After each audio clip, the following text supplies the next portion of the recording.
Disclaimer, ये उपन्यास एक काल्पनिक कहानी पर आधारित है और ये लेखक की सोच का परिणाम है। इसका कोई भी जाति, धर्म, रीति रिवाज या सामाजिक विश्वास को अपमानित करने का कोई इरादा नहीं है। ये सिर्फ मनोरंजन के उद्देश्य से बनाया गया है। नमस्ते दोस्तों, आपका स्वागत है Hindi web novel audio book पर। हम आगे सुनने जा रहे हैं एक बेहद रोमांचक कहानी, माई सीक्रेट पीस्ट शॉप सिस्टम। तो चलिए, बिना देर किए शुरू करते हैं आज की कहानी। एपिसोड 61। दुकान पर लौटते ही लुओ चेन ने सबसे पहले अपने मिशन के पुरस्कार प्राप्त किए। मिशन 3, स्टेलर ब्रीडर असेसमेंट पास करें। पूर्ण पुरस्कार 200 अंक प्राप्त करने योग्य, एक रहस्यमय स्पिरिट रैंक बीस्ट प्राप्त करने योग्य। प्रजनन कक्ष में लुओ चेन ने एक साथ दोनों पुरस्कारों पर दावा किया और सिस्टम के रहस्यमय स्पिरिट रैंक बीस्ट के बारे में जानने की उत्सुकता में अपने हाथ मलने लगा। उसने एक नजर घुमाई और देखा कि रंगीन ध्वनि आत्मा फिंच एक आवारा की तरह इधर उधर भटक रही थी। लुओ चेन के चेहरे पर एक जटिल भाव प्रकट हुआ। शायद जब तक उसका व्यक्तित्व इस आदमी की तरह उद्दंड न हो, तब तक सब ठीक रहेगा। एक ही नजर में लुओ चेन ने अपनी निगाहें झट से हटा ली। उसे डर था कि कहीं वह खुद पर अपशगुन न कर ले और रहस्यमय स्पिरिट रैंक बीस्ट दूसरी पीढ़ी के रंगीन ध्वनि स्पिरिट फिंच में न बदल जाए। लुओ चेन के सामने का स्थान फट गया और एक अचंभित जानवर बाहर गिर पड़ा। ये किसी समुद्री जीव जैसा दिखता था। इसका शरीर पिछले जन्म में वेल से काफी मिलता जुलता था। इसकी त्वचा चिकनी और चमकदार थी। समुद्री जीव होने के बावजूद इस पर शल्क नहीं थे। हालांकि वेल की तुलना में, जो अक्सर दर्जनों मीटर लंबी होती हैं, ये छोटा जीव असाधारण रूप से लघु था, जिसका आकार केवल लगभग 50 सेंटीमीटर था। अब वह आंखें फाड़कर लुओ चेन को खाली निगाहों से घूर रहा था। जाति, क्लाउड वेल शावक। Rank, spirit beast 2 star. प्रकार, जल प्रकार, पवन प्रकार, अंतरिक्ष प्रकार। स्थिति, अचंभित। योग्यता, उत्कृष्ट। कौशल 1, cloud mist rise profound tier. Cloud whale अपने शरीर के चारों ओर बादल की धुंध उत्पन्न करता है। ये धुंध मानसिक पहचान कौशल को एक निश्चित सीमा तक अवरुद्ध कर सकता है और क्लाउड वेल की स्थिति को लगातार बहाल करता है। 2, बादलों में बारिश। गहन स्तर। क्लाउड वेल बारिश बनाने के लिए जल प्रकार के तत्वों को एकत्रित करती है। बारिश में रहते हुए क्लाउड वेल को सर्वांगीण संवर्धन प्राप्त होते हैं। 3, स्पेस शटल। पृथ्वी स्तर। क्लाउड वेल एक ज्ञात निर्देशांक तक एक स्थानिक दरार खोलता है, जिसकी दूरी सीमा 100 किलोमीटर है, जिसके लिए लंबे चार्जिंग समय की आवश्यकता होती है। 4, गेल ब्लेड। पृथ्वी स्तर। क्लाउड वेल बवंडर जैसा तूफान पैदा करता है। यह आंधी ब्लेड की तरह भारी नुकसान पहुंचा सकती है। इसकी जानकारी पढ़ने के बाद लुओ चेन ने आश्चर्य से अपनी भौहें ऊपर उठा लीं। हालांकि यह अभी एक बच्चा ही था, स्पेस शटल स्किल ने लुओ चेन को सचमुच आश्चर्यचकित और प्रसन्न कर दिया। अंतरिक्ष प्रकार के जीव हमेशा से ही अत्यंत दुर्लभ रहे हैं। साधारण जीव प्रबंधक अंतरिक्ष प्रकार के जीवों के बारे में केवल पाठ्यपुस्तकों या सामग्री डेटा से ही सीखते हैं। और अगर उनका सामना किसी अंतरिक्ष प्रकार के जीव से भी हो जाता है, तो जरूरी नहीं कि उसके पास स्पेस शटल जैसी जीवन रक्षक और यात्रा को सक्षम बनाने वाली दिव्य क्षमताएं हों। कई और लोगों के पास केवल वस्तुओं को रखने के लिए एक छोटी सी जगह खोलने की क्षमता थी। स्टोरेज ब्रेसलेट और बीस्ट ब्रेसलेट इसी कौशल के आधार पर विकसित किए गए थे। शहरों के बीच महंगे टेलीपोर्टेशन सिस्टम को स्पेस शटल स्किल के आधार पर तैयार किया गया था। चूंकि सिस्टम ने उसे ऐसा अंतरिक्ष प्रकार का जीव दिया था, इसलिए लुचेन स्वाभाविक रूप से उसे जाने नहीं देता। उसने अपना दाहिना हाथ बढ़ाया और धीरे से क्लाउड वेल के छोटे से सिर की ओर बढ़ा। क्लाउड वेल, जो सतर्कता से उसे देख रही थी, ने अपनी आंखें घुमाई, जो उसके पूरे चेहरे के आधे हिस्से को घेरे हुए थी, और फिर धुंध के एक बादल ने उसके पूरे शरीर को पूरी तरह से ढक लिया। ऊर्जा में हुए उतार चढ़ाव ने रंगीन ध्वनि आत्मा चिड़िया का ध्यान आकर्षित किया। वो खुशी से चीख उठी। समुद्री मछली। दुकानदार जी, क्या यही वह स्वादिष्ट व्यंजन है जो आपने मेरे लिए तैयार किया है? लुओ चेन के कुछ कहने से पहले ही वह धुंध के बादल की ओर झपटा। स्पिरिट बीस्ट 2 स्टार स्तर पर मौजूद cloud well colourful sound spirit Finch का मुकाबला नहीं कर सकती थी, जो अपने क्षेत्र के दमन के बाद स्पिरिट बीस्ट 9 स्टार स्तर पर पहुंच गई थी। रंगीन ध्वनि आत्मा फिंच द्वारा कुछ चोंच मारने से नन्ही बादल वेल के शरीर को ढकने वाली धुंध टुकड़े टुकड़े होकर बिखर गई। क्लाउड वेल कांप उठी जब उसने कलरफुल साउंड स्पिरिट फिंच को देखा, जो उत्सुकता से उसे घूर रही थी, मानो अगले ही पल वो उसका भोजन बन जाएगी। ये दृश्य देखकर लुओ चेन ने अपना गला साफ किया और कहा, अहम, रंगीन ध्वनि आत्मा फिंच, एक पल रुकिए। रंगीन ध्वनि आत्मा चिड़िया की अगली चाल को रोकने के बाद लुओ चेन ने स्थिर बादल वेल की ओर मुड़कर एक हल्की सी मुस्कान बिखेरी। छोटी बादल वेल, तुम उसका भोजन नहीं बनना चाहती, है ना? क्लाउड वेल ने लुओ चेन को खाली निगाहों से देखा, उसे ठीक से समझ नहीं आया कि वह क्या कहना चाहता है।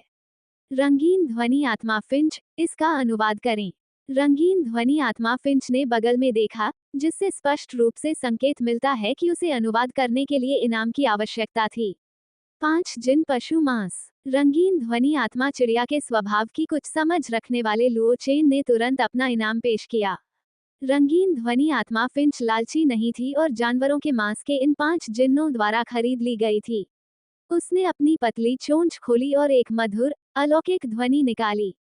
रंगीन ध्वनि आत्मा फिंच की चीख सुनकर और उसके उग्र भाव को देखकर क्लाउड वेल को ऐसा लग रहा था मानो अगर वो उस अजनबी इंसान का जानवर बनने के लिए सहमत नहीं हुई तो उसे सचमुच चबाकर निगल लिया जाएगा। थोड़ा रोने जैसा महसूस करते हुए यह बादलों के सागर में खुशी से खेल रहा था और अचानक ही इस अजीब जगह पर प्रकट हो गया। और उसका सामना एक ऐसे चिड़िया जैसे गुंडे से हुआ था। पूरी तरह से असहाय होकर, बहुत सोच विचार के बाद, वह लुओ चेन के उसके जानवर बनने के अनुरोध को स्वीकार करने के लिए बाध्य हो गया। क्लाउड वेल ने कुछ कमजोर चहचहाहटें निकाली, जिससे उसने कलरफुल साउंड स्पिरिट फिंच को बताया कि वह सहमत है। यह मान गया। रंगीन ध्वनि आत्मा चिड़िया ने इंतजार कर रहे लुओ चेन से कहा। लुओ चेन ने अब अपनी हथेली आगे बढ़ाई और उसे क्लाउड वेल के सिर पर रख दिया। क्लाउड वेल ने पहले तो सहज रूप से चकमा दिया, लेकिन जब उसे अपनी स्थिति का एहसास हुआ, तो उसने खुद पर नियंत्रण कर लिया और लुओ चेन को सफलतापूर्वक उसके सिर पर हाथ फेरने दिया। छूने पर वह चिपचिपा नहीं था, बल्कि थोड़ा फिसलनदार था। लू चेन की उंगलियां चुपके से क्लाउड वेल के सिर पर रगड़ रही थीं। उसकी मानसिक शक्ति लुओ चेन की हथेली से क्लाउड वेल के दिमाग में प्रवाहित हुई और फिर उसके आध्यात्मिक केंद्र में समा गई। क्लाउड वेल का आध्यात्मिक केंद्र बादलों का एक असीम सागर था, जो आध्यात्मिक दुनिया में उसके पिछले निवास स्थान का प्रतिबिंब होना चाहिए। लुओ चेन की मानसिक शक्ति के हस्तक्षेप से बादलों का ये सागर लगातार मंथन करने लगा। उसकी मानसिक शक्ति का एक अंश अलग होकर बादलों के इस सागर में लुओ चेन के मानसिक शक्ति स्वरूप का निर्माण कर गया। यह मायावी लुओ चेन बादलों के सागर में पालथी मारकर बैठा था और विशेष प्रतीकों की लहरें फैल गईं, जिसने बादलों के पूरे सागर को घेर लिया। इस बिंदु पर अनुबंध बन गया और क्लाउड वेल आधिकारिक तौर पर लुओ चेन का जानवर बन गया। लुओ युहिंग ने उसे बताया था कि पहले 2 प्रकार के पशु अनुबंध हुआ करते थे। पहला प्रकार स्वामी सेवक का रूप था, जिसमें पशु स्वामी का अनुबंधित पशु पर पूर्ण नियंत्रण होता था और पशु स्वामी के आदेशों का उल्लंघन नहीं कर सकता था। दूसरा प्रकार समान रूप था, जिसमें पशु स्वामी और पशु एक दूसरे को नुकसान नहीं पहुंचा सकते थे। कोई भी पक्ष स्वेच्छा से अनुबंध समाप्त कर सकता था और किसी भी पक्ष को दूसरे को रोकने का अधिकार नहीं था। उसने सुना कि नए युग के कैलेंडर में वर्ष 100 से 120 तक दूसरे प्रकार का कैलेंडर बहुत लोकप्रिय था, जिसमें लोग कहते थे कि जानवरों को भी देखभाल की जरूरत होती है और उनके साथ नौकरों जैसा व्यवहार नहीं किया जाना चाहिए। इसलिए उस अवधि के दौरान बड़ी संख्या में बीस्ट मास्टर्स ने अनुबंध के समान स्वरूप को चुना। हालांकि इस अनुबंध प्रपत्र की कमियां जल्द ही स्पष्ट हो गईं। इस बात को एक तरफ रखते हुए कि क्या जानवर युद्ध के दौरान जानवर स्वामी के आदेशों का पालन करेंगे, मानव जगत में अपनी स्वाभाविक प्रवृत्ति को दबाने में उनकी असमर्थता ने ही महत्वपूर्ण सामाजिक अशांति पैदा कर दी। बाद में इस समान अनुबंध को पूरी तरह समाप्त कर दिया गया।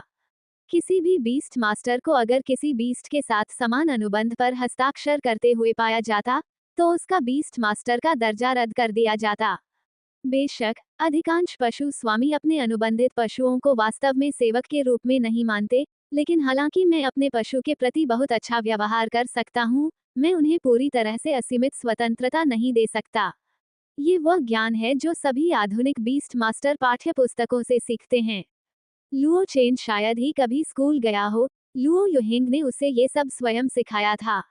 अपनी मानसिक शक्ति का एक हिस्सा क्लाउड वेल के आध्यात्मिक केंद्र में छोड़कर उसकी शेष मानसिक शक्ति उसके अपने शरीर में समाहित हो गई। लुओ चेन ने अपनी आंखें खोली और अपने सामने मौजूद क्लाउड वेल के साथ एक जुड़ाव महसूस किया, जैसा कि उसने उस छोटे से प्यारे जीव के साथ महसूस किया था। वे दोनों एक दूसरे के विचारों को स्पष्ट रूप से महसूस कर सकते थे, और लुओ चेन जानता था कि यह एक ऐसी स्थिति थी जो अनुबंध होने के तुरंत बाद ही उत्पन्न होती है। जैसे जैसे समय बीतता जाएगा, यह स्पष्ट भावना धीरे धीरे गायब हो जाएगी, और उनका सहयोग अधिकाधिक मौन होता जाएगा। नियमित संचार और प्रशिक्षण से यह प्रक्रिया और भी तेज हो जाएगी। डॉट डॉट डॉट हुआ राष्ट्र की शाही राजधानी, 10 प्रमुख शहरों में से एक, और हुआ राष्ट्र का केंद्रीय शहर भी। शहर के भीतर ही स्थायी आबादी लगभग 20 करोड़ थी, इसलिए शहर को अत्यंत विशाल बनाया गया था, यहाँ तक कि ऊंचाई से दूर तक देखने के लिए जोर लगाने पर भी कोई मुश्किल से इसके 10,000वें हिस्से का ही दृश्य देख पाता था। इतना ही नहीं, शाही राजधानी वह शहर भी था जिसने अंतरिक्ष प्रकार का उपयोग किया था। कौशल सबसे महत्वपूर्ण है, इसके भीतर समाहित होने वाला स्थान बाहर से दिखाई देने वाले स्थान से कहीं अधिक विशाल था।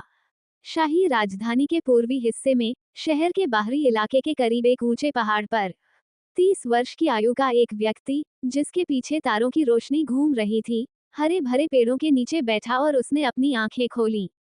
हालांकि उनके चेहरे पर भावहीनता थी, फिर भी उनकी आंखों में खुशी की एक स्पष्ट झलक दिखाई दी। जैसा कि उम्मीद थी, इसे विकसित होने के लिए डेसोलेट बीस्ट 9 स्टार की आवश्यकता नहीं है। उस युवक ने इसे कैसे खोजा? उस व्यक्ति ने अपना सिर हिलाया, ये सोचते हुए कि वह बाद में उस युवक को उचित पुरस्कार देगा जिसने उसे प्रेरित किया था। किंग ये, यू यंग, लिंग जी, आप तीनों अपनी स्थिति में सुधार करें। कल आप सब मिलकर आगे बढ़ेंगे। शियाओ मिंग, तियान युन, तुम दोनों पहरा देने की तैयारी करो। वह व्यक्ति व्यवस्थित रूप से अपने पशुओं को आदेश जारी करता था। उसके आसपास के जानवरों ने कोई आपत्ति नहीं जताई, वे हमेशा से उस व्यक्ति की व्यवस्थाओं का पालन करते आए थे। यह एक मौन समझौता था जो सैकड़ों वर्षों में बना था। श्वेत जेड मकड़ी और श्वास लेने वाली पृथ्वी के आधारशिला के विकास पथों का कई बार अनुमान लगाया जा चुका है, और उनका विकास जुआंग शेंग के लिए एक स्वाभाविक बात है। हालांकि स्टार एंशिएंट ट्री का विकास, जिसे इल्यूजन वर्ल्ड में कई बार सफलतापूर्वक अनुकरण किया गया था, उसके लिए वास्तविक दुनिया में ऐसा करने का पहला प्रयास था, जबकि उसका साथी जानवर अभी भी रैंक 8 का सैवेज बीस्ट था। इसलिए जो व्यक्ति हमेशा शांत और संयमित रहता था, उसके चेहरे पर भी कुछ गंभीर भाव दिखाई दिए। हजारों की संख्या में सांवरियां दर्जनों मीटर की ऊंचाई पर प्रकट हुई, जिनमें बाहरी दुनिया में शायद ही कभी देखे जाने वाले विभिन्न संसाधन उनके बीच महत्वहीन टुकड़ों के अलावा कुछ भी नहीं थे। दुर्लभ सामग्रियों से परावर्तित बहुमूल्य प्रकाश ने पर्वत के ऊपर आकाश को प्रकाशित कर दिया, जिससे दूर से देखने पर ऐसा प्रतीत होता था मानो पर्वत रंगीन प्रकाश की किरणें उत्सर्जित कर रहा हो। हालांकि इस पर्वत के सौली के दायरे में कोई मानव बस्ती नहीं थी, इसलिए इस दृश्य को देखने वाले केवल पर्वतीय जंगलों में रखे गए पालतू जानवर ही थे। ये साथी जानवर पहाड़ के मालिक की असली पहचान भी जानते थे। ये देखकर उन्होंने उसकी दौलत पर बस आह भरी और अपने अपने काम में लग गए। जुआंग शेंग ने अपने दिमाग का इस्तेमाल 3 उद्देश्यों के लिए किया। हवा में मौजूद पदार्थों को 3 भागों में विभाजित किया, और फिर अपनी मानसिक शक्ति से प्रत्येक भाग को परिष्कृत किया।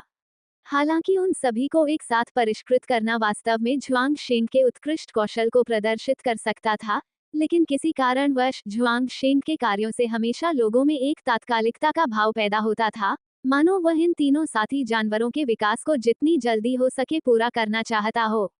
विभिन्न पदार्थ तेजी से कम होते गए, और जल्द ही अलग अलग रंगों के 3 तरल पिंड जुआंग शेंग के बाईं और दाईं ओर तैरने लगे।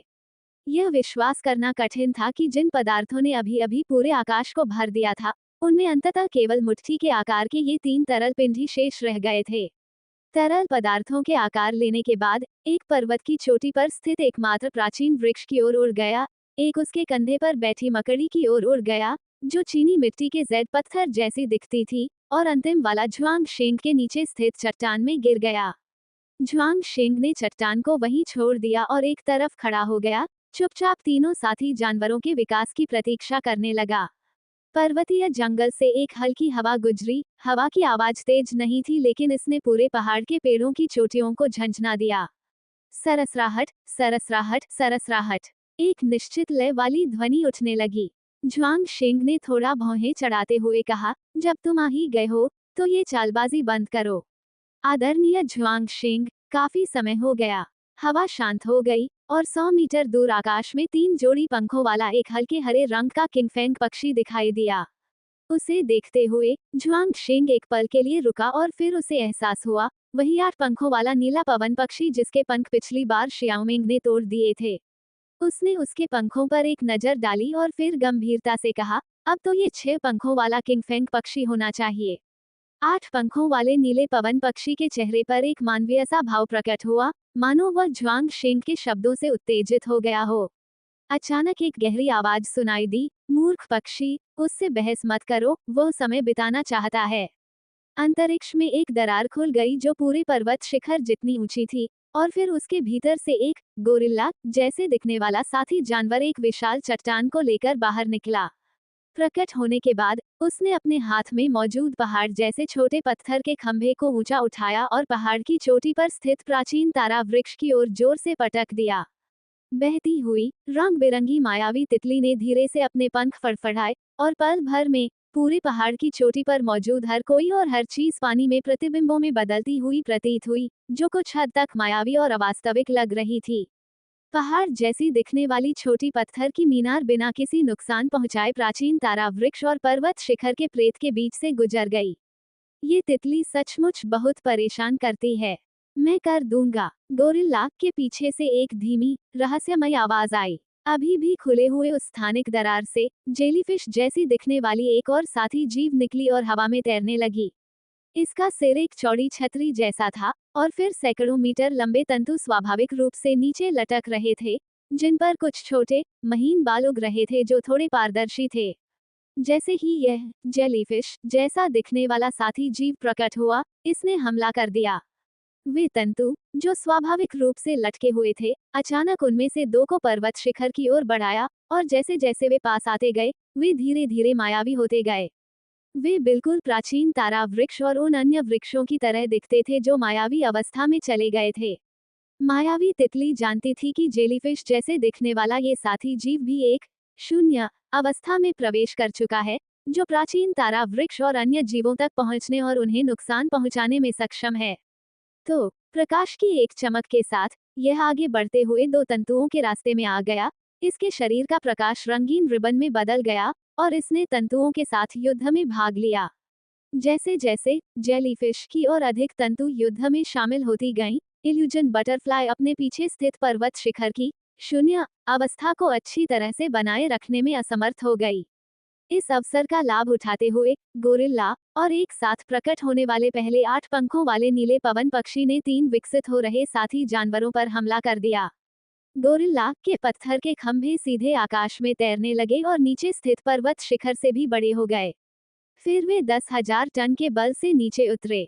दूसरी ओर 8 पंखों वाले नीले पवन पक्षी ने एक गहरी नीली हवा का आह्वान किया जिसने पर्वत शिखर को घेर लिया, जिसमें भयानक आक्रामक शक्ति के साथ पवन ब्लेड समाहित थे और उन्हें पर्वत की ओर संकुचित कर दिया। इतना ही नहीं, एक छिपा हुआ दुश्मन भी था, क्योंकि नीचे पूरी पर्वत चोटी को घेरने वाली एक गहरी खाई दिखाई दी। ऐसा लग रहा था मानो वह पूरी पर्वत चोटी को निगल रहा हो, और वास्तव में ऐसा ही हो रहा था, क्योंकि किसी भयानक खिंचाव के कारण पर्वत चोटी धीरे धीरे डूब रही थी। पर्वत शिखर की सीमा पर मेंटल टूट गया और एक चौड़ी खाई दिखाई दी।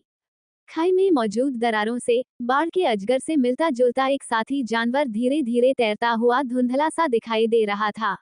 दिव्य भाग्य चक्र ने अपना शरीर फैलाया, अपने चक्र के केंद्र में स्थित संपूर्ण पर्वत शिखर की रक्षा की और ऊपर से आने वाले पत्थर के स्तंभों और चारों ओर से आने वाली तीव्र हवा दोनों को वहन किया। हालांकि नीचे मौजूद उस अथाह खाई के लिए, जो लगातार पर्वत शिखर को निगल रही थी, पर्वत केवल अपनी पूरी ताकत से खींचकर पर्वत के नीचे गिरने की गति को धीमा कर सकता था। इस आदान प्रदान के साथ स्वर्गीय भाग्य चक्र को यह महसूस हुआ कि नीचे की खाई को खोलने वाला साथी जानवर बहुत शक्तिशाली था, संभवतः उससे भी उच्च श्रेणी का। कितना बड़ा सम्मान है, भले ही इसकी भारी कीमत चुकानी पड़ी हो, कि तुम जैसे कुछ ही स्टार बीस्ट्स ने मेरे साथी जानवरों के विकास में बाधा डालने के लिए अलग अलग लोगों को पार किया है। हे, हम यहाँ सिर्फ तुम्हारे साथी जानवरों को विकसित होने से रोकने नहीं आए हैं, हम तुम्हें मारने आए हैं। जब तक तुम मर नहीं जाते, कोई भी कीमत चुकाने को तैयार हूँ। 8 पंखों वाला नीला पवन पक्षी मानो ज्वांगशेंग के अंतिम भाग्य को देख रहा था। उसकी आवाज में एक विशेष प्रकार का उत्साह झलक रहा था। किंगलिंग पर्वत, निर्जन मैदान, अनंत सागर और मोयुआन। संकट की स्थिति में भी ज्वांगशेंग घबराए नहीं और उन्होंने 4 स्थानों से अपनी बात रखी। जमीन के नीचे से एक जोरदार घंटी जैसी आवाज आई, तुम मेरी उत्पत्ति का भी पता लगा सकते हो, वे सही कह रहे हैं, तुम्हें मरना ही होगा। जमीन से स्याही की तरह काला एक बाढ़ का अजगर निकला। उसकी आंखों में पुतलियां नहीं थीं, केवल 2 भयंकर ज्वालाएं थीं। इसलिए मैं कहता हूँ कि तुम जानवर मूर्ख हो। मुझे किसी अन्य गुप्त लोक में कोई ऐसा साथी जानवर नहीं सूझता जो इस रसातल संक्षारण को जानता हो। जलमग्न रसातल राक्षसी ड्रैगन। लेकिन इस विकास क्रम में 4 स्टार बीस्ट को रखना बुरा नहीं है। हा हा हा। 8 पंखों वाले नीले पवन पक्षी ने एक तीखी, शोरगुल भरी हंसी निकाली, मानो उसने कोई चुटकुला सुना हो। 5 स्टार बीस्ट 2 स्टार बीस्ट को घेर रहे हैं, क्या आपको सच में लगता है कि आप बच पाएंगे? क्या सचमुच केवल 2 ही स्टार बीस्ट हैं? जुआंग शेंग ने हल्की सी हंसी हंसते हुए कहा। फिर जुआंग शेंग के आसपास का दृश्य, जिसमें पूरा पहाड़ भी शामिल था, चकनाचूर हो गया, जिससे अंदर की वास्तविक स्थिति का पता चला, जो स्वर्गीय भाग्य चक्र द्वारा संरक्षित थी। असली जुआंग शेंग एक सपाट, गोल, प्राचीन विशाल पत्थर पर बैठा था। विशाल पत्थर अपने विकास से पहले से बहुत कम बदला था, केवल उस पर कुछ प्राचीन आकृतियां अंकित हो गई थीं। उसके पीछे मौजूद प्राचीन वृक्ष की शाखाएं और पत्तियां अंडाकार और घनी थीं, जो देखने में छोटे तारों जैसी लग रही थीं। सबसे बड़ा बदलाव सफेद जेड मकड़ी में दिखाई दिया। अब ये पहले की तरह छोटी और नाजुक हथेली के आकार की नहीं रही। इसके बजाय यह आधे इंसान, आधे जानवर की अवस्था में था, जिसकी ऊंचाई लगभग ज्वांग शेंग के बराबर थी। उसका ऊपरी शरीर एक आदर्श मानव स्त्री के शारीरिक गठन जैसा था, जिसमें एक सुंदर चेहरा और कमर तक पहुंचने वाले चांदी जैसे सफेद बाल थे। उत्कृष्ट सफेद जेड से बना कवच उसके सुडौल ऊपरी शरीर पर पूरी तरह से फिट बैठता था। चंद्र सफेद जेड से तराशे गए उसके हाथों में एक सफेद भाला मजबूती से पकड़ा हुआ था। इसका निचला शरीर सफेद जेड मकड़ी जैसा ही था, जिसमें 8 पैर थे। ज्वांग शेंग ने अपने सामने खड़े तीनों तारा राक्षसों को देखा, जो पहले से ही स्तब्ध थे, और हल्के से मुस्कुराते हुए कहा, अब ये 5 बनाम 5 है, बहुत ही उचित है। अगले ही क्षण प्राचीन तारा वृक्ष की शाखाओं पर लगे पत्ते कांप उठे, और तारों के प्रेत तीनों तारा राक्षसों के सिर पर आकर गिर पड़े। आधा इंसान, आधा जानवर मकड़ी ने अपने हाथ में मौजूद भाले को फेंका। भाला उसके हाथ से छूटते ही ऐसा लगा मानो पलक झपकते ही समय और स्थान की दूरियों को पार कर गया और अगाध दानव जियाओ के शरीर को भेद गया। आसपास के पहाड़ों पर काला, गंदा खून फैल गया, जिससे तुरंत ही पेड़ों के बड़े बड़े इलाके सूख गए और हरे भरे पहाड़ों में गंजेपन के लक्षण दिखाई देने लगे। ज्वांग शेंग के पैरों के नीचे पड़ा वह साधारण सा पत्थर टस से मस नहीं हुआ, बल्कि चुपचाप ज्वांग शेंग की रक्षा करने का अपना कर्तव्य निभाता रहा। 2 अन्य तारा राक्षसों और स्वर्गीय भाग्य चक्र द्वारा जवाबी हमले का सामना कर रहे तीनों तारा राक्षस वास्तव में दयनीय स्थिति में थे। शुरू में वे अर्थ स्टार पर अपनी पूरी ताकत नहीं लगा पाए थे, और अब समान संख्या में होने के बावजूद वे धीरे धीरे जीतने में असमर्थ होने के संकेत दिखा रहे थे। अब उनके मन में पीछे हटने का विचार आया, इसलिए वे स्थानिक दरार की ओर पीछे हटते हुए लड़ते रहे। पर्वत के एक तरफ फैली और उतनी ही ऊंची यह स्थानिक दरार 5वें तारा दानव द्वारा खोली गई थी, और यही कारण था कि इसने कोई हरकत नहीं की थी। एक बार जब यह अंतरआयामी स्थानिक दरार बंद हो गई, तो इसे फिर से खोलने के लिए एक बहुत बड़ी कीमत चुकानी पड़ेगी, जिसे वे दूसरी बार सहन नहीं कर पाएंगे। इसलिए तीनों स्टार बीस्ट्स ने लड़ाई लड़ी और पीछे हटते हुए स्थानिक दरार की ओर बढ़े। इनमें से 8 पंखों वाला नीला पवन पक्षी सबसे तेज था। एक तारे से टकराने के बावजूद यह अंतरिक्ष या दरार के आसपास पहुंचने में कामयाब रहा। ये दरार में प्रवेश करने ही वाला था। हालांकि इसके आसपास ठहराव का भाव प्रकट हुआ, और फिर पूरे पर्वतीय क्षेत्र में समय अन्य स्थानों के समय से अलग हो गया। नहीं, 8 पंखों वाले नीले पवन पक्षी के पास केवल एक दर्द भरी चीख निकालने का समय था, और फिर उसने अपने आसपास सब कुछ उल्टते हुए देखा। समय उल्टी दिशा में बह रहा था। सभी भौतिक गतिविधियां अपनी मूल दिशाओं में वापस लौट गईं, लेकिन चेतना बनी रही। 8 पंखों वाला नीला पवन पक्षी लगभग 20 सेकंड पीछे जाकर आकाश में स्थित स्वर्गीय भाग्य चक्र को घृणा भरी निगाहों से देख रहा था। समय का उलटफेर उसी का किया धरा था। स्वर्गिक भाग्य चक्र से बहस करने का समय नहीं था। पृथ्वी तारे पर उनका समय सीमित था। यदि वे पीछे नहीं हटे तो उनका सीधा विनाश हो जाएगा। वैसे भी यहाँ तक कि दिव्य भाग्य चक्र के लिए भी थोड़े समय में इस समय उत्क्रमण को दूसरी बार करना मुश्किल होगा। इसलिए पीछे हटने के इरादे से तीनों स्टार बीस्ट्स बिना रुके एक बार फिर अपनी अधिकतम गति से अंतरिक्षीय दरार की ओर दौड़ पड़े। मायावी तितली, जो मूल रूप से जेलीफिश से उलझी हुई थी, सीधे पीछे हट गई। उसकी आकृति झिलमिलाती हुई गोरिल्ला के सपने में दिखाई दी। इसने अपने आध्यात्मिक जगत में तबाही मचाना शुरू कर दिया। मायावी तितली स्वयं मानसिक हमलों में माहिर एक तारा दानव थी और गोरिल्ला के आध्यात्मिक जगत पर हमला होते देख उसकी गति तुरंत धीमी हो गई। आधा इंसान आधा जानवर मकड़ी ने अपने हाथों से अंतरिक्ष को चीरते हुए तीनों स्टार बीस्ट से भी पहले स्थानिक दरार तक पहुंच गई। फिर उसके हाथ धीरे धीरे स्थानिक दरार के सामने बंद हो गए। 8 पंखों वाले नीले पवन पक्षी की निराशा भरी निगाहों के नीचे स्थानिक दरार भी धीरे धीरे विलीन हो गई और आकाश और पृथ्वी में मौजूद दरार गायब हो गई, मानो वह कभी अस्तित्व में ही नहीं थी। अगाध दानव जियाओ का स्वभाव पहले से ही खराब था। अपना वापसी का रास्ता बंद देखकर वह तुरंत मुड़ा और शांत जून शेंग को गुस्से से घूरने लगा। इंसान, मैं तुम्हें मरा हुआ देखना चाहता हूँ। एक धरती को हिला देने वाली गर्जना। अगाध दानव जियाओ ने अपनी शक्ति को और दबाने का निश्चय नहीं किया। उसके शरीर के विभिन्न भागों से भयानक राक्षसी ज्वालाएं निकलने लगीं।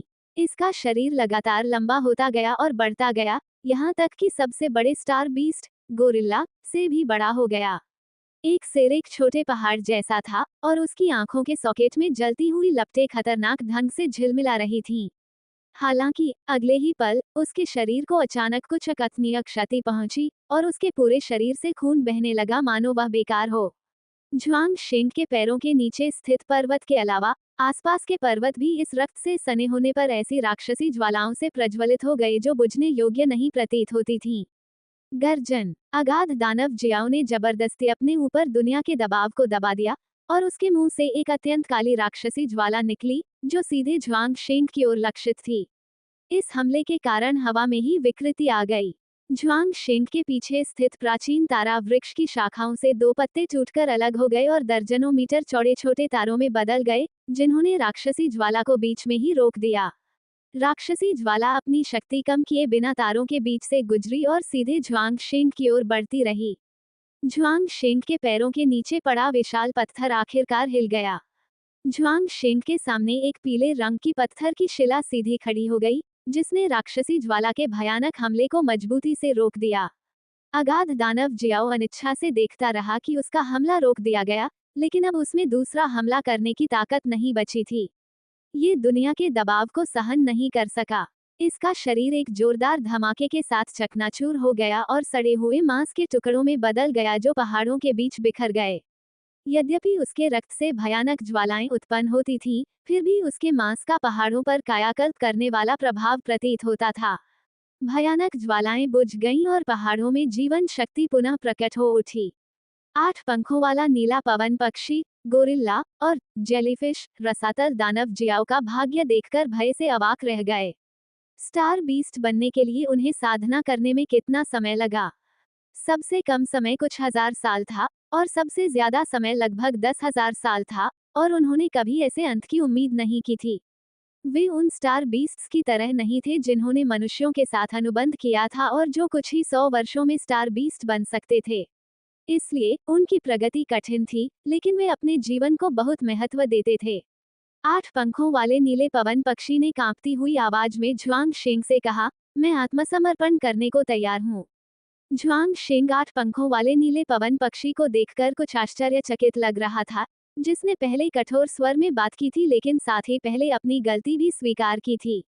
लेकिन मैं आपकी ईमानदारी पर कैसे भरोसा कर सकता हूँ? झुआंग शेंग के शब्दों में एक छिपा हुआ अर्थ था, क्योंकि उसकी निगाहें अन्य 2 तारा राक्षसों पर टिकी हुई थीं।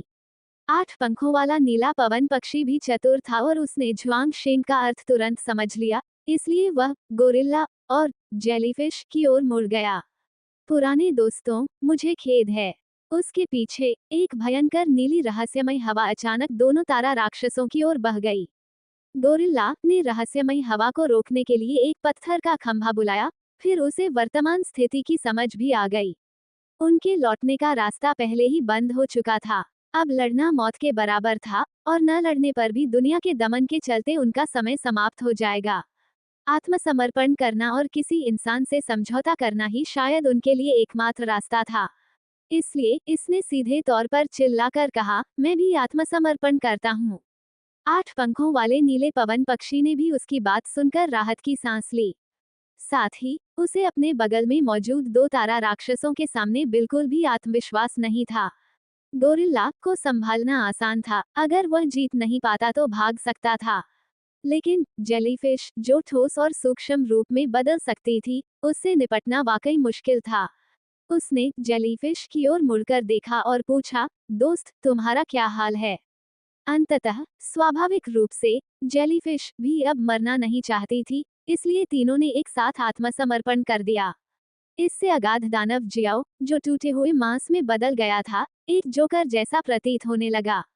झुआंग शिंग ने तीनों स्टार बीस्ट को संतुष्टि भरी नजरों से देखा, ठीक वैसे ही जैसे कोई शेफ बेहतरीन सामग्री का मूल्यांकन कर रहा हो। इन तीनों को दुनिया के दमन के तहत सचमुच मरने से बचाने के लिए झुआंग शिंग ने प्राचीन तारा वृक्ष के तने पर एक गुप्त क्षेत्र का प्रवेश द्वार खुलवा दिया, जिससे उन्हें अंदर जाकर छिपने की सुविधा मिल गई। सब कुछ शांत हो जाने के बाद उसने गंभीरता से राजधानी शहर की ओर देखा, मानो वह अनंत समय और स्थान को पार कर रहा हो। यांग परिवार के मुखिया स्वयं मोवान की सुरक्षा के लिए जाएंगे। लियू परिवार के मुखिया अनंत सागर की ओर चलें। यू परिवार के मुखिया किंगलिंग पर्वत पर जाए। पृथ्वी तारामंडल पर लौटने से पहले आप में से प्रत्येक को एक तारा राशि और 10 निर्जन राशि जीवों को मारना या पकड़ना होगा। क्या किसी को कोई आपत्ति है? राजधानी के अलग अलग हिस्सों से 3 अलग अलग आवाजें सुनाई दी, हम राजकीय वरिष्ठ के आदेश का पालन करते हैं। झुआंग शिंग की आवाज राजधानी शहर के बहुत छोटे से हिस्से के लोगों तक ही पहुंच सकी, क्योंकि अगर यह खबर फैल जाती तो राजधानी में भूकंप जैसा कंपन पैदा हो जाता। 3 शीर्ष कुलीन परिवारों के मुखियाओं को वास्तव में स्टार बीस्ट्स को मारने के लिए एक गुप्त क्षेत्र में भेजा गया था। यह कोई मामूली बात नहीं थी, बल्कि वास्तव में जानलेवा थी। क्विंगयांग शहर, राजधानी में चाहे कितनी भी बड़ी उथल पुथल हो, उसका लुओ चेन पर अस्थायी रूप से कोई प्रभाव नहीं पड़ सकता था। वह इस समय लुओ युहिंग के साथ किंगयांग शहर से बाहर जा रहा था। स्वाभाविक रूप से वे प्रशिक्षण के लिए जंगल में नहीं जा रहे थे, बल्कि शहर के द्वार पर उन शिकार टीमों द्वारा लाए गए कुछ अच्छे सामान प्राप्त करने के लिए जा रहे थे जो अभी अभी गुप्त क्षेत्रों से लौटे थे। विभिन्न संसाधन और पकड़े गए स्टार बीस्ट सभी अच्छी चीजें थीं, शायद उन्हें कोई अच्छा सौदा भी मिल जाए। इस दुनिया में आने के बाद से लुओ चेन पहली बार शहर से बाहर जा रहा था, इसलिए स्वाभाविक रूप से वह थोड़ा उत्साहित और उत्सुक था। लुओ चेन और लुओ युहिंग किंगयांग शहर के पूर्वी द्वार पर पहुंचे। लगभग 6 महीने पहले इस जगह पर ज्वार बुलाने वाली जलपरी का हमला हुआ था। अन्य क्षेत्रों की तुलना में बिल्कुल नई बनी शहर की दीवारें उस युद्ध की तीव्रता को बयां करती हुई प्रतीत हो रही थीं। नीले भूरे रंग की शहर की दीवारें 30 मीटर से अधिक ऊंची थीं, और दीवार के साथ साथ हर कुछ 10 मीटर की दूरी पर नोड्स बने हुए थे, जिनसे पूरे किंगयांग शहर को ढकने वाली ऊर्जा झिल्ली सक्रिय होती थी। नगर रक्षक दल से अपनी पहचान सत्यापित करने के बाद दोनों शहर के द्वार के नीचे बनी 20 मीटर लंबी सुरंग से गुजरे। उनकी दृष्टि अचानक स्पष्ट हो गई, और लुओ चेन के सामने भूभाग का एक विशाल विस्तार प्रकट हुआ। दूर तक एक अंतहीन मैदान फैला हुआ था, और उससे भी आगे पहाड़ लहरदार प्रतीत होते थे। हालांकि अगले ही पल पास में हो रहे शोरगुल से लुओ चेन का ध्यान वापस उस ओर गया, और आखिरकार उसने वह बाजार देख लिया जिसके बारे में लुओ युहिंग ने बात की थी। शहर के द्वार के बाहर एक तरफ लोगों द्वारा बनाया गया एक विशाल चौक था, जो कई साधारण बंगलों से घिरा हुआ था, जिनके सामने अलग अलग साइनबोर्ड लगे हुए थे। लेकिन अक्सर लोग चौक में एक उपयुक्त जगह चुन लेते थे और बस एक स्टॉल लगा लेते थे, जो बाद में एक दुकान बन जाती थी। लुओ चेन की सरसरी नजर में औषधियां बेचने वाले स्टॉल, बीस्ट मास्टर शावकों को खरीदने वाली दुकानें और विभिन्न दुर्लभ संसाधन बेचने वाले छोटे स्टॉल दिखाई दिए। सभी प्रकार के व्यवसाय बीस्ट मास्टर्स से संबंधित थे। जैसे ही लुओ चेन और लुओ युहिंग बाजार की ओर चलने लगे, लुओ युहिंग ने लुओ चेन को कुछ बुनियादी ज्ञान देना शुरू कर दिया। यहाँ कारोबार करने वाले अधिकांश लोग शहर की शिकार टीमों से हैं। वे संसाधन प्राप्त करने के लिए साल भर जंगल में या विभिन्न गुप्त क्षेत्रों में यात्रा करते हैं। शुरुआत में ये केवल विभिन्न शिकार टीमों के लिए संसाधनों का आदान प्रदान करने के लिए था। समय के साथ इसने शहर के विभिन्न व्यवसायों को सीधे संसाधन खरीदने के लिए आकर्षित किया, जिससे शिकार टीमों का काफी समय बच गया। इसलिए ये बाजार लगातार बढ़ता गया है, इस हद तक कि यह आज इस रूप में सामने आया है। इन बातों के बारे में बात करते हुए लुओ युहिंग की आंखों में उदासी की झलक दिखाई दी। क्या वे यहाँ कर नहीं वसूलते? ये कहना गलत नहीं होगा कि लुओ चेन का ध्यान काफी विचित्र था। लुओ युहिंग की यादें अधूरी रह गईं और उनके चेहरे पर बेबसी का भाव आ गया। शायद वे स्टॉल शुल्क वसूलते हैं। आखिरकार इस बाजार के सुचारू रूप से चलने के लिए नगर रक्षकों की तैनाती ही तो जरूरी है। अभी इसकी चिंता न करें। पहले हम इस बाजार में घूम लेते हैं और फिर हम बीस्ट मास्टर खरीदने के लिए एक स्टॉल लगाएंगे। लुओ चेन ने सिर हिलाकर कहा, ठीक है। बाजार में प्रवेश करने के कुछ ही समय बाद बीस्ट मास्टर बेचने वाले एक स्टॉल ने लुओ चेन का ध्यान आकर्षित किया। 5 बीस्ट मास्टर्स को पिंजरों में बंद कर दिया गया था, 2 बड़े और 3 छोटे, बिल्कुल एक पूरे परिवार की तरह। 2 बड़े कुत्तों को स्पष्ट चोटें आई थीं, जिनमें से बीच बीच में खून रिस रहा था, जिससे साफ पता चलता है कि उनका इलाज केवल सतही तौर पर किया गया था। इसके अलावा उनमें से एक स्पष्ट रूप से सांस अंदर लेने की तुलना में अधिक बाहर छोड़ रहा था, संभवतः उसके पास ज्यादा समय नहीं बचा था। वे अपने पिछले जीवन के साइबेरियाई बाघ से मिलते जुलते थे, लेकिन इन बीस्ट मास्टर्स की पीठ पर 3 उभरे हुए हड्डी के कांटे थे। ये बात 3 छोटे बीस्ट मास्टर शावकों में देखी गई, क्योंकि 2 बड़े शावकों की पीठ पर मौजूद हड्डी के कांटे किसी बाहरी बल के कारण टूटे हुए प्रतीत हो रहे थे। जाति: अस्थि कांटा आत्मा बाघ। Rank: spirit beast 4 star. प्रकार: मार्शल प्रकार। अवस्था: मरणासन। योग्यता: अच्छी। कौशल: 1 पाउंस पीला स्तर लक्ष्य के पास पहुंचने के लिए तुरंत गति से विस्फोट करता है। 2 golden claw blade profound tier bone spike spirit tiger के पंजे हवा का एक अलग ब्लेड छोड़ते हैं, जो अपने रास्ते में आने वाले लक्ष्यों को नुकसान पहुंचाता है। 3 प्रत्यक्ष प्रहार कमजोरी गहन स्तर उत्कृष्ट शिकार अनुभव वाला बोन स्पाइक स्पिरिट टाइगर हमेशा लक्ष्य के शरीर पर कमजोर बिंदुओं का पता लगा सकता है। 4 flying spike bone blade profound tier bone spike spirit tiger की पीठ पर मौजूद 3 हड्डी के कांटे लक्ष्य को नुकसान पहुंचाने के लिए अलग हो सकते हैं और हमला करने के बाद वापस उसकी पीठ पर लग सकते हैं। ये कौशल ठीक ठाक थे, लेकिन लुओ चेन को सबसे ज्यादा आकर्षित करने वाली बात ये थी कि उन 3 छोटे जीवों में से एक में उत्कृष्ट स्तर की योग्यता थी। अगर वह इसे विकसित करने के लिए वापस ले जाता है, तो विकसित कौशल उसे चौंका सकता है। स्टॉल के पीछे एक हट्टा कट्टा आदमी बैठा था, जिसकी मांसपेशियां सुविकसित थीं और घनी दाढ़ी थी, जिससे लोगों को पहली ही नजर में यह आभास हो जाता था कि उससे हल्के में नहीं लिया जाना चाहिए। माफ कीजिए बॉस, ये 5 बीस्ट मास्टर कितने के हैं? झाओ किंगफेंग, जो दुकान के पीछे निष्क्रिय बैठा था, ने लुओ चेन का प्रश्न सुना और उसका पहले का उत्साह तुरंत शांत हो गया। उसने बस सपाट लहजे में उत्तर दिया, तीनों छोटे वाले 60,000 स्पिरिट कॉइन के हैं। 2 बड़े वालों में से गंभीर रूप से घायल वाला 2.5 लाख का है और कम घायल वाला 3.5 लाख का है। बोलते समय लुओ चेन ने उसके चेहरे की त्वचा को हिलते हुए देखा और अनजाने में ही उसका ध्यान थोड़ा भटक गया। अगर मैं ये 5 एक साथ खरीदूं, तो क्या आप मुझे छूट दे सकते हैं? बच्चे, क्या तुम सच में ये सब खरीदना चाहते हो?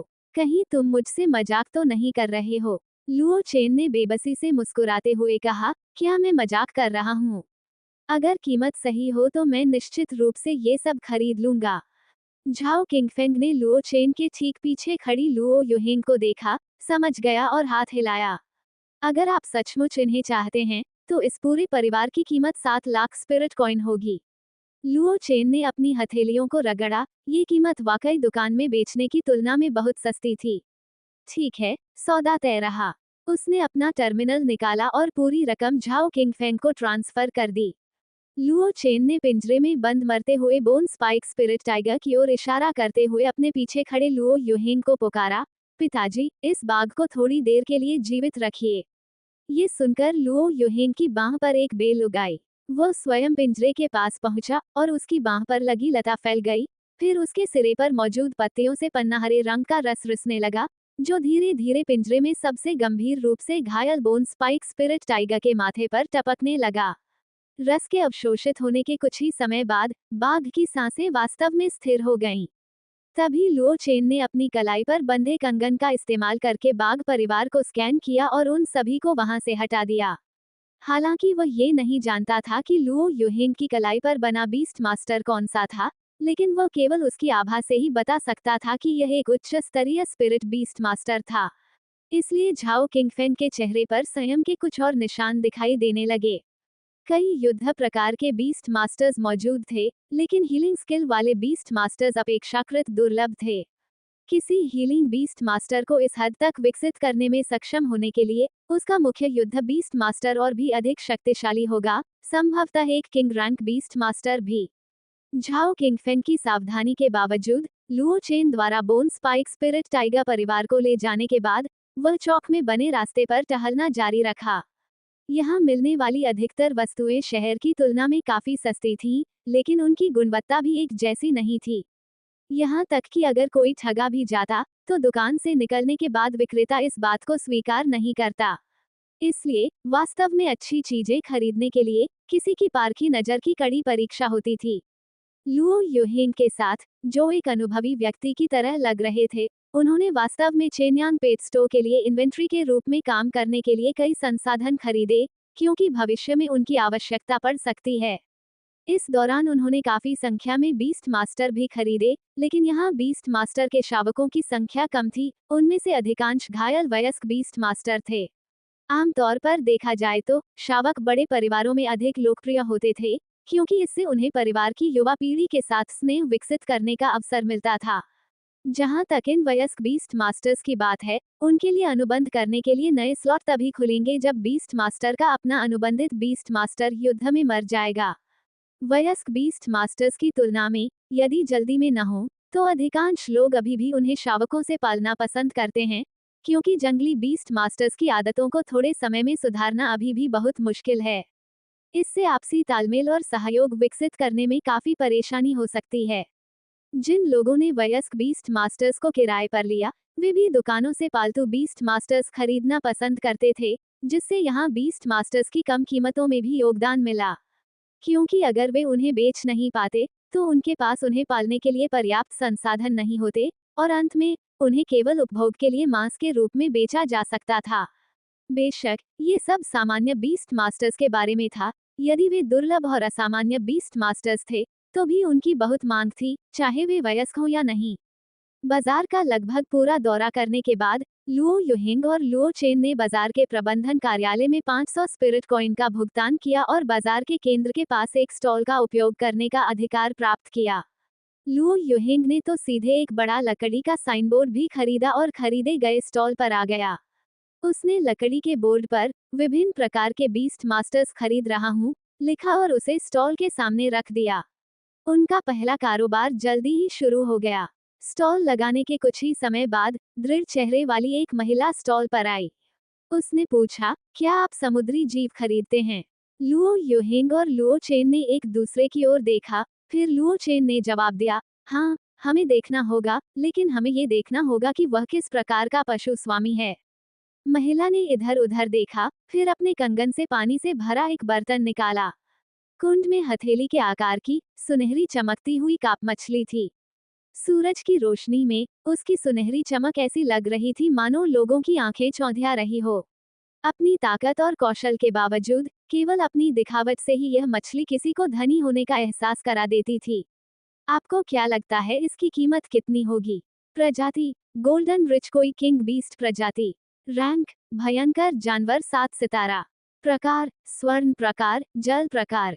स्थिति चिड़चिड़ा। योग्यता अच्छी। कौशल 1 स्वर्ण कवच गहन श्रेणी स्वर्ण समृद्ध कोई अपने आप को या किसी लक्ष्य को एक सुरक्षात्मक कवच से जोड़ देता है। 2 स्वर्ण रक्त रेखा पृथ्वी श्रेणी स्वर्ण रक्त रेखा के स्वामी सक्रिय रूप से धातु में आध्यात्मिकता का संचार कर सकते हैं। प्रबुद्ध धातु सीधे जादूगर के अधीन हो जाती है। नियंत्रित धातु की मात्रा स्वर्ण समृद्ध कोई की मानसिक शक्ति और श्रेणी से संबंधित होती है। 3 जल तीर पीली श्रेणी जल तत्वों को अत्यधिक संपीड़ित करके जल तीर बनाता है, जो उपयुक्त सीमा के भीतर लक्ष्यों पर हमला करता है। गोल्डन रिच कोई पानी के अंदर धातु तत्व वाली काप मछली। दिलचस्प। मुझे आश्चर्य है कि क्या पानी के अंदर धातु खोजना मुश्किल है। इस काप मछली के बारे में जानकारी देखने के बाद लुओ चेन और लुओ युहिंग दोनों ने कोई असामान्य भाव नहीं दिखाया। लुओ युहिंग ने बेपरवाही से पूछा, मैंने इस जानवर को पहले कभी नहीं देखा।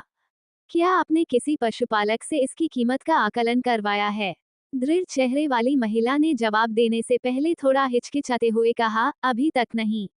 मैं अभी अभी एक गुप्त लोक से बाहर आई हूँ और बड़ी मुश्किल से इस राक्षस को हासिल किया है।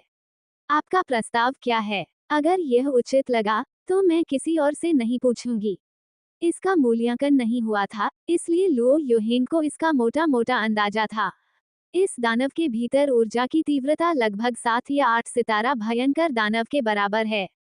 इस तरह के दानव की सामान्य कीमत लगभग 1 लाख स्पिरिट कॉइन है। इसकी उत्कृष्ट दिखावट के कारण कुछ धनी परिवार इसे घर की सजावट के रूप में खरीदना चाह सकते हैं, इसलिए मैं इसमें अतिरिक्त 20,000 स्पिरिट कॉइन जोड़ दूंगा। अंत में, क्योंकि यह जानवर काफी दुर्लभ है, मैं इसमें 10,000 स्पिरिट कॉइन और जोड़ दूंगा। कुल मिलाकर 1,30,000 स्पिरिट कॉइन। आपका क्या ख्याल है? दरअसल लुओ युहिंग ने एक बात का जिक्र नहीं किया था कि यांग शहर जैसे अंतर्देशीय शहर में शुद्ध समुद्री जीव उतना लोकप्रिय नहीं है और इसकी कीमत में अक्सर थोड़ी छूट मिलती है। हालांकि ये देखते हुए कि यह गोल्डन रिच कोई एक किंग बीस्ट प्रजाति है, लुओ युहिंग ने इस बात का जिक्र नहीं किया। लुओ युहिंग का प्रस्ताव सुनकर महिला की आंखें चमक उठीं। उसने कभी सोचा भी नहीं था कि एक गुप्त लोक में एक छोटे से पोखर से यूं ही पकड़ी गई काप मछली इतनी ऊंची कीमत पर बिक सकती है। वो खुद ऐसी इंसान थी जिसे परेशानी पसंद नहीं थी, और चूंकि किसी ने पहले ही उसकी उम्मीदों से कहीं अधिक कीमत की पेशकश कर दी थी, इसलिए उसका और अधिक के लिए इंतजार करने का कोई इरादा नहीं था। ठीक है, चलिए आपके द्वारा बताई गई कीमत पर ही सौदा कर लेते हैं। ये देखकर कि महिला अन्य दुकानों पर पूछताछ करने नहीं गई, लुओ चेन और लुओ युहिंग दोनों ने अनजाने में राहत की एक हल्की सांस ली। हालांकि इस बाजार में सत्य की दृष्टि जैसी प्रतिभा वाले दो ब्रीडर शायद न हो, लेकिन क्या होगा अगर वह महिला किसी दूसरे ब्रीडर से मिल जाए? हो सकता है कि उसे किसी और को बेच दिया गया हो। आत्मा के सिक्के चुकाने के बाद दृढ़ चेहरे वाली महिला ने गोल्डन रिच कोई से भरा हुआ पात्र लुओ युहिंग और उसके बेटे को दे दिया। शायद बेसिन में सीमित जगह और अपर्याप्त ऑक्सीजन के कारण गोल्डन रिच कोई बेसिन में सुस्त थी और अपनी वर्तमान स्थिति पर ज्यादा ध्यान नहीं दे रही थी। लुओ युहिंग ने अपना हाथ पानी में डाला और उसके सिर को सहलाया। कुछ कमजोर जल तीर लुओ युहिंग के हाथ पर लगे, लेकिन उन्हें कोई नुकसान नहीं हुआ। व्यवसाय शुरू होने के बाद कई छोटे शिकार दल भी घायल या विकलांग जानवरों को कीमतों के बारे में पूछताछ करने के लिए स्टॉल पर लाए। कुछ ऐसे जानवरों के लिए जो गंभीर रूप से घायल नहीं थे, लुओ चेन ने स्थिति के आधार पर कीमतें तय की और जब दोनों पक्षों को यह उचित लगा तो उसने कई जानवरों को खरीद लिया। हालांकि बाद में जानवरों की कई डुप्लीकेट किस्में मौजूद थीं, इसलिए लुओ चेन को कुछ अत्यधिक सामान्य जानवरों के अधिग्रहण को अस्वीकार करना पड़ा। उदाहरण के लिए, भयंकर जानवरों में फ्रॉस्ट वुल्फ, लाइटनिंग रट, हंटिंग हाउंड और इसी तरह के जानवर शामिल थे। आध्यात्मिक जीवों में हड्डी कांटेदार आत्मा बाघ, हवा का पीछा करने वाली आत्मा निगल, पृथ्वी में छेद करने वाला चट्टानी सांप आदि शामिल थे।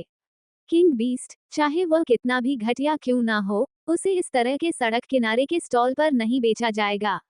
जानवरों का बड़े पैमाने पर अधिग्रहण करने से लुओ चेन की कुछ छोटी मोटी व्यक्तिगत इच्छाएं भी पूरी हुईं। इतने समृद्ध और रंगीन जानवरों की दुनिया में आना आसान नहीं था।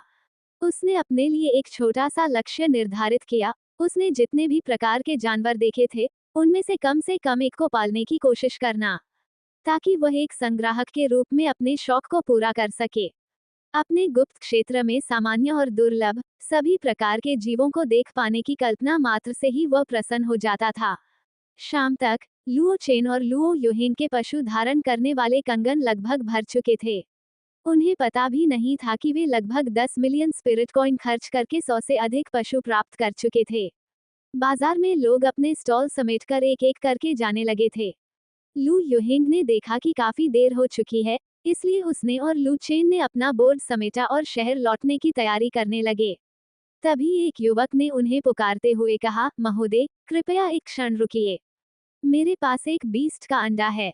क्या मैं इसे देखने के लिए आपका थोड़ा समय ले सकता हूँ? लुओ युहिंग ने अपना काम रोक दिया और बोलने वाले युवक की ओर देखा। वो युवक बहुत दुबला पतला था और उसने बहुत ही साधारण कपड़े पहने थे, लेकिन उसकी पीठ एकदम सीधी थी, जिससे एक विशेष प्रकार की स्फूर्ति झलक रही थी। ठीक है, इसे बाहर निकालो और मुझे देखने दो। युवक ने सावधानी पूर्वक अपने पीछे रखे बैग से एक चिकना, गोल, हल्के भूरे रंग का सफेद अंडा निकाला। उसने अंडे को सावधानी पूर्वक स्टॉल पर रख दिया, जिससे ये संकेत मिला कि लुओ युहिंग इसकी जांच कर सकती है। अंडे को देखकर यह निर्धारित करना वास्तव में कठिन था कि यह किस प्रकार का जीव है, क्योंकि इस दुनिया में जीवों की बहुत सारी किस्में थीं, और कई जीवों के अंडे दिखने में बेहद समान थे, जिससे केवल दिखावट के आधार पर विश्लेषण करना असंभव था। जाति, हजार विपत्ति पशु। रैंक, प्रकार, अवस्था, अंडों से बच्चे निकल रहे हैं। कौशल, कौशल, यह उसी अवस्था में था जैसा कि उसने पिछली बार मूनस्टार स्पिरिट को देखा था। नाम को छोड़कर सभी चीजों पर प्रश्न चिन्ह लगे हुए थे। इससे अधिक जानकारी प्राप्त करने का कोई तरीका नहीं था, लेकिन नाम से ही इसकी असामान्य प्रकृति का पता चलता था। लुओ युहिंग ने उस युवक की ओर देखा, जो चिंता से उस धूसर सफेद अंडे को देख रहा था। तुम्हें इस अंडे की इतनी परवाह है, तो ये तुम्हारे लिए बहुत खास होगा। तुम इसे क्यों बेचना चाहते हो? युवक के होठों के कोने पर एक कड़वी मुस्कान आ गई। यह अंडा मेरी माँ ने मुझे दिया था, लेकिन मैं अयोग्य हूँ। मैं इसे 10 साल से अधिक समय से नहीं पा सका हूँ। अब मेरा पहला जानवर घायल हो गया है। इसके इलाज के लिए स्पिरिट कॉइन की तत्काल आवश्यकता है, इसलिए मेरे पास इस अंडे को बेचने के अलावा कोई विकल्प नहीं है, क्योंकि यह अंडा फूट नहीं सकता। लुओ चेन ने हाथ बढ़ाकर अंडे को चारों ओर से छुआ, जिससे युवक को डर लगा कि कहीं वह गलती से उसे नुकसान न पहुंचा दे। लुओ चेन को इस अंडे में बहुत दिलचस्पी थी। हजार विपत्ति राक्षस, नाम सुनते ही असाधारण लगता था। लुओ यांग ने अभी तक अपने दूसरे राक्षस से अनुबंध नहीं किया था, इसलिए अगर यह अंडा फूटता तो उसके लिए एकदम सही होता। 3 लाख स्पिरिट कॉइन के बारे में क्या ख्याल है? लुओ चेन ने एक उचित कीमत बताई। आखिरकार, नाम कितना भी अच्छा क्यों न लगे, फिलहाल तो ये सिर्फ एक अंडा था, और उसे नहीं पता था कि इसे सेने के लिए किन परिस्थितियों की आवश्यकता होगी। अगर यह योजना सफल हुई और सिर्फ दिखावा निकली, तो नुकसान उसी का होगा। युवक थोड़ा शर्मिंदा लग रहा था।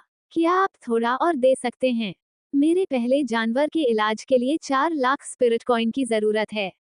4 लाख स्पिरिट कॉइन कोई बहुत बड़ी रकम नहीं थी, और लुओ चेन को यह अंडा खरीदना उचित लगा। वो लगभग मान ही गया था। लुओ युहिंग ने सबसे पहले कहा, क्या मैं आपके पहले जानवर की चोटें देख सकता हूँ? युवक हिचकिचाया, लेकिन वह कुछ समय से लुओ युहिंग और उसके बेटे को देख रहा था, इसलिए उसे विश्वास था कि पिता और पुत्र के मन में कोई बुरी मंशा नहीं होगी। इस प्रकार, उसने अपने पहले पशु को बुलाया। अचानक उन दोनों के सामने एक इंसान के आकार का चमगादड़ प्रकट हुआ, और लुओ चेन अचानक आई उस छाया से चौंक गया। पूरी तरह से काले रंग का वह चमगादड़ थोड़ा भयावह लग रहा था, और उसका शरीर काफी पतला था। हालांकि, जो चीज देखने में असहनीय थी, वह उसके बाएं पंख पर फैला हुआ एक घाव था, मानो किसी ने पहले उसके पूरे पंख को फाड़ने की कोशिश की हो। किसी कारणवश लुओ चेन को अचानक एक फाइन स्टील बटरफ्लाई याद आ गई जिसे उसने पहले बचाया था। उनकी चोटें बहुत मिलती जुलती थीं। बुलाए जाने के बाद भी ये चमगादड़ चुपचाप जमीन पर ही पड़ा रहा, इसकी आभा कमजोर थी। जाति, डाकस्पॉन शैडोबैट राजा जानवर प्रजाति। Rank, spirit beast 7 star. प्रकार, गहरा प्रकार। स्थिति, मृत्यु के कगार पर। योग्यता, उत्कृष्ट। कौशल, 1, छाया गहन श्रेणी। डाकस्पॉन शैडोबैट छाया में रहना पसंद करते हैं। अंधेरे वातावरण में उनकी गति और आक्रमण शक्ति में वृद्धि होती है। 2, शैडो असॉल्ट अर्थ रैंक। डाकस्पॉन शैडोबैट एक निश्चित सीमा के भीतर एक छाया से दूसरी छाया में जा सकता है और लक्ष्यों को भारी नुकसान पहुंचा सकता है। 3, हमले के लिए गति बढ़ाना। गहन रैंक। डाकस्पॉन शैडोबैट धैर्यपूर्वक अपनी अगली हमले की तैयारी के लिए ताकत जमा करता है, जिससे अगली बार होने वाले नुकसान को दोगुना कर देता है। 4, छाया क्षरण पृथ्वी श्रेणी। डाकस्पॉन शैडोबैट लक्षित क्षेत्र में एक छाया क्षेत्र उत्पन्न करता है। उत्पन्न छाया क्षेत्र लगातार लक्ष्य को नष्ट और क्षीण कर सकता है, जिससे संक्षारक क्षति होती है। 5, छाया जंजीरें। गहन श्रेणी। छाया से जंजीरें निकलती हैं, जो लक्ष्य को जकड़ लेती हैं और उसकी गति को प्रतिबंधित कर देती हैं। लताएं एक बार फिर लुओ युहेंग की बांह के चारों ओर लिपट गईं, और इस बार पन्ना हरे रंग के रस की कई बूंदें डार्कस्पॉन शैडोबैट के घाव पर टपक गईं। पन्ना हरे रंग का रस पतले हरे धागों में बदल गया, जो लगभग अलग हो चुके पंख और शरीर को मुश्किल से जोड़ रहे थे। हालांकि इससे गंभीर चोट को केवल कुछ हद तक ही स्थिर किया जा सका, बाद में और अधिक उपचार की आवश्यकता होगी। लुओ युहेंग को डार्कस्पॉन शैडोबैट का इलाज करते देख युवक का चेहरा बेहद परेशान था, और वह हकलाते हुए बोला, धन्यवाद धन्यवाद। लेकिन लुओ युहेंग की भौहें थोड़ी सिकुड़ गईं। अगर मैं गलत नहीं हूँ, तो इस जानवर के इलाज में 400,000 से अधिक स्पिरिट कॉइन्स खर्च होंगे। युवक के चेहरे पर थोड़ी निराशा झलक रही थी, और उसने सिर हिलाते हुए कहा, आप सही कह रहे हैं, लेकिन मेरे पास अभी भी कुछ बचत है। मुझे बस बाकी रकम पूरी करने के लिए 400,000 स्पिरिट कॉइन और चाहिए। लुओ युहेंग नीचे बैठ गया और उसने अपनी उंगली डार्कस्पॉन शैडोबैट की गर्दन पर रखी, और एक क्षण बाद अपनी उंगली हटा ली। वह सीधा खड़ा हुआ और फिर उस युवक से बोला, मुझे आश्चर्य है कि क्या तुम मुझ पर इतना भरोसा करते हो कि मुझे इस जानवर का इलाज करने दोगे। हम उस अंडे का इस्तेमाल भुगतान के रूप में कर सकते हैं। अब वह युवक एक कठिन परिस्थिति में था।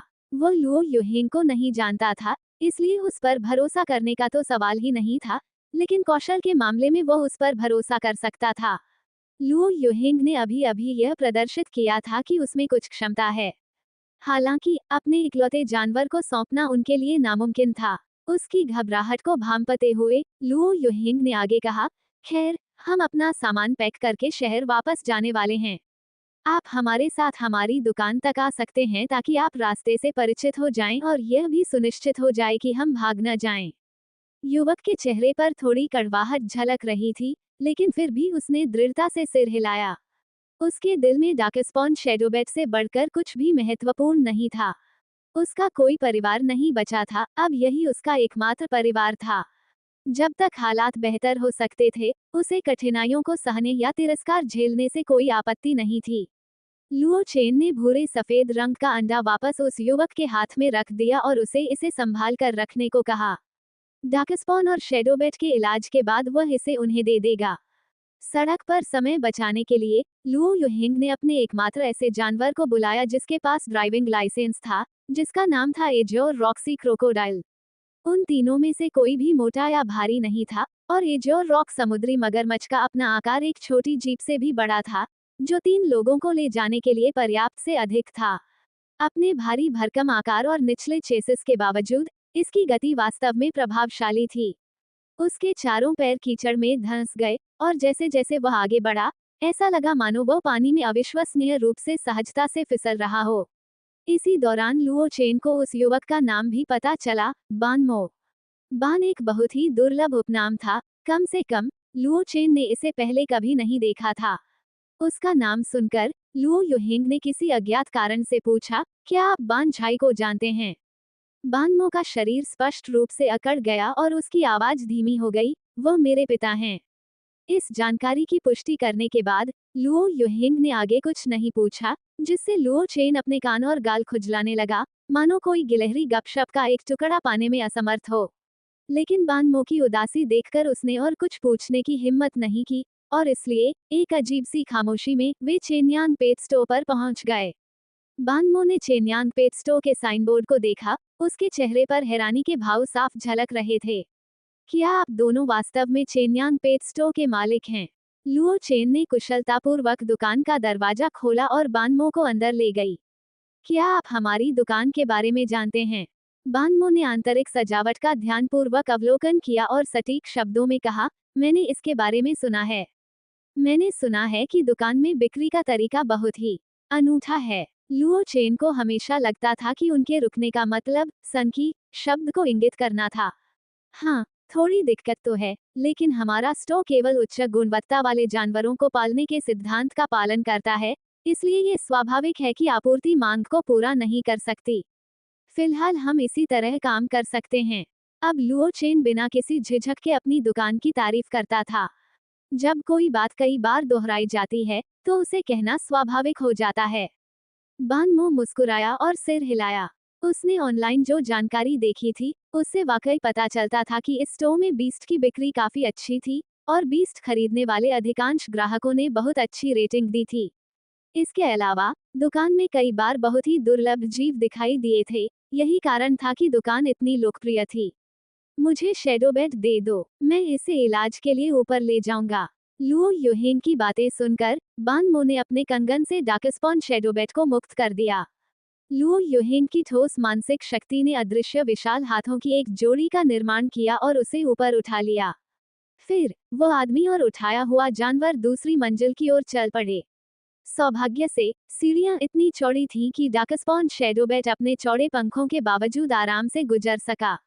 बानमो ने चिंता भरी निगाहों से डार्कस्पॉन और शैडोबैट को जाते हुए देखा। सीढ़ियों पर लगे प्रवेश निषेध के बोर्ड को देखकर उसने अंततः अपने पीछे जाने की इच्छा को नियंत्रित किया।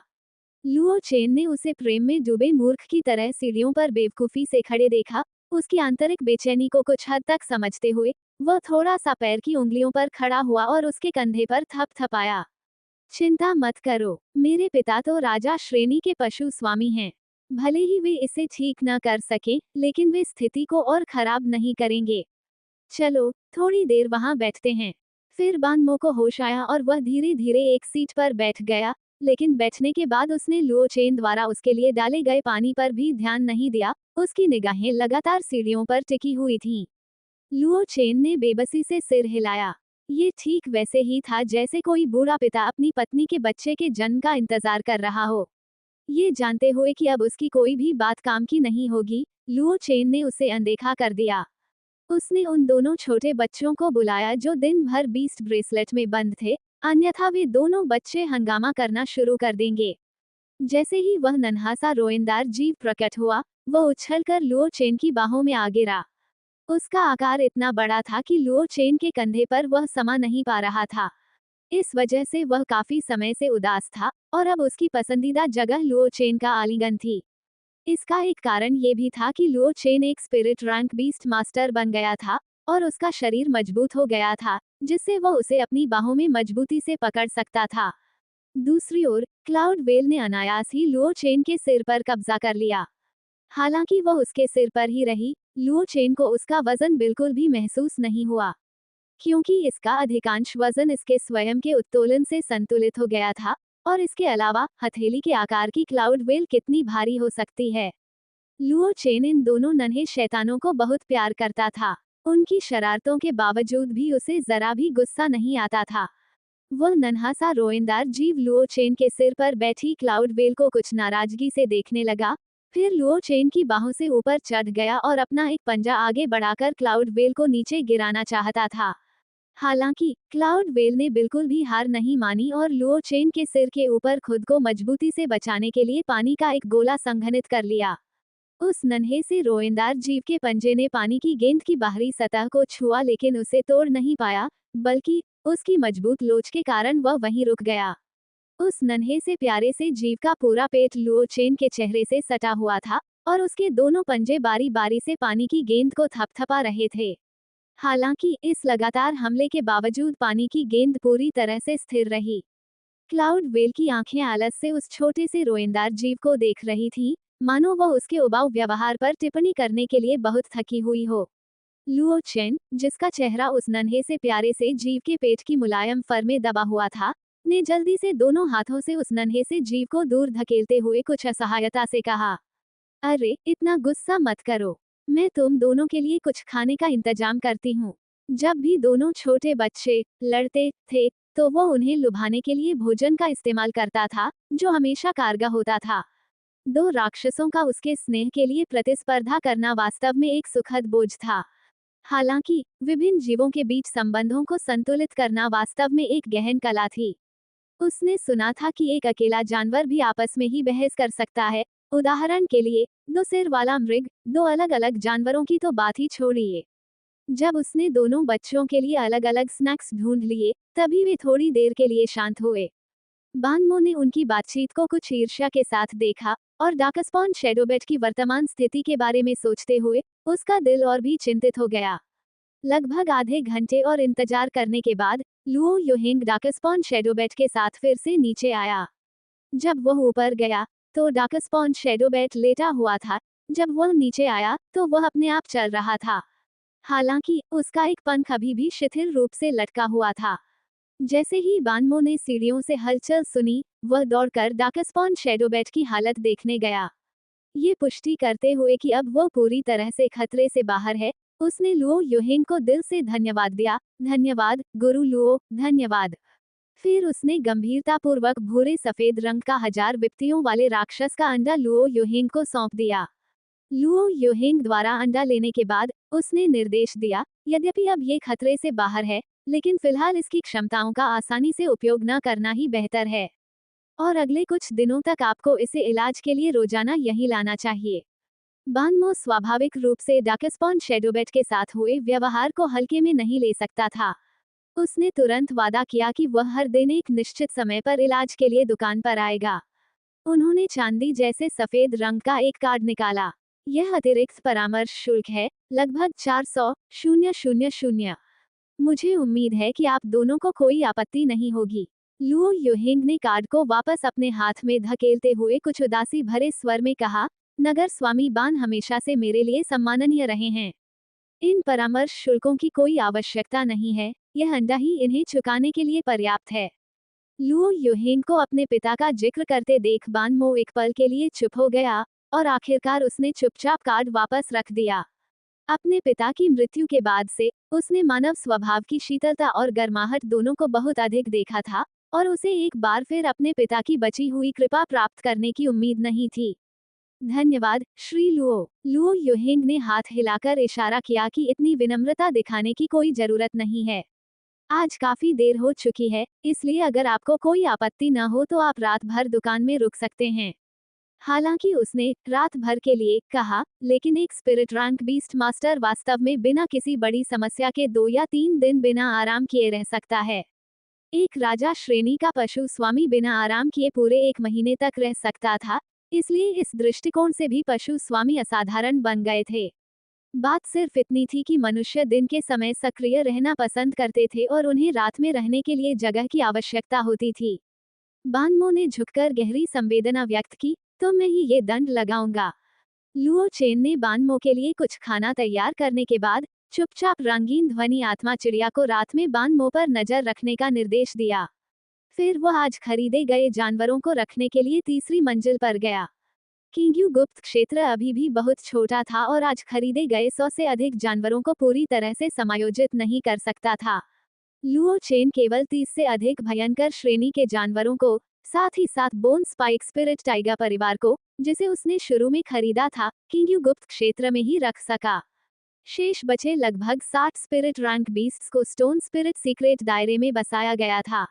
वह इस बात पर आश्चर्यचकित हुए बिना नहीं रह सका कि स्टारलाइट स्टोन स्पिरिट बाहरी दुनिया से कितनी बेखबर थी, यहाँ तक कि इतने सारे जीवंत स्पिरिट बीस्ट्स को गुप्त क्षेत्र में शामिल किए जाने के बावजूद भी यह उनकी पत्थर जैसी अवस्था से विचलित नहीं हुई।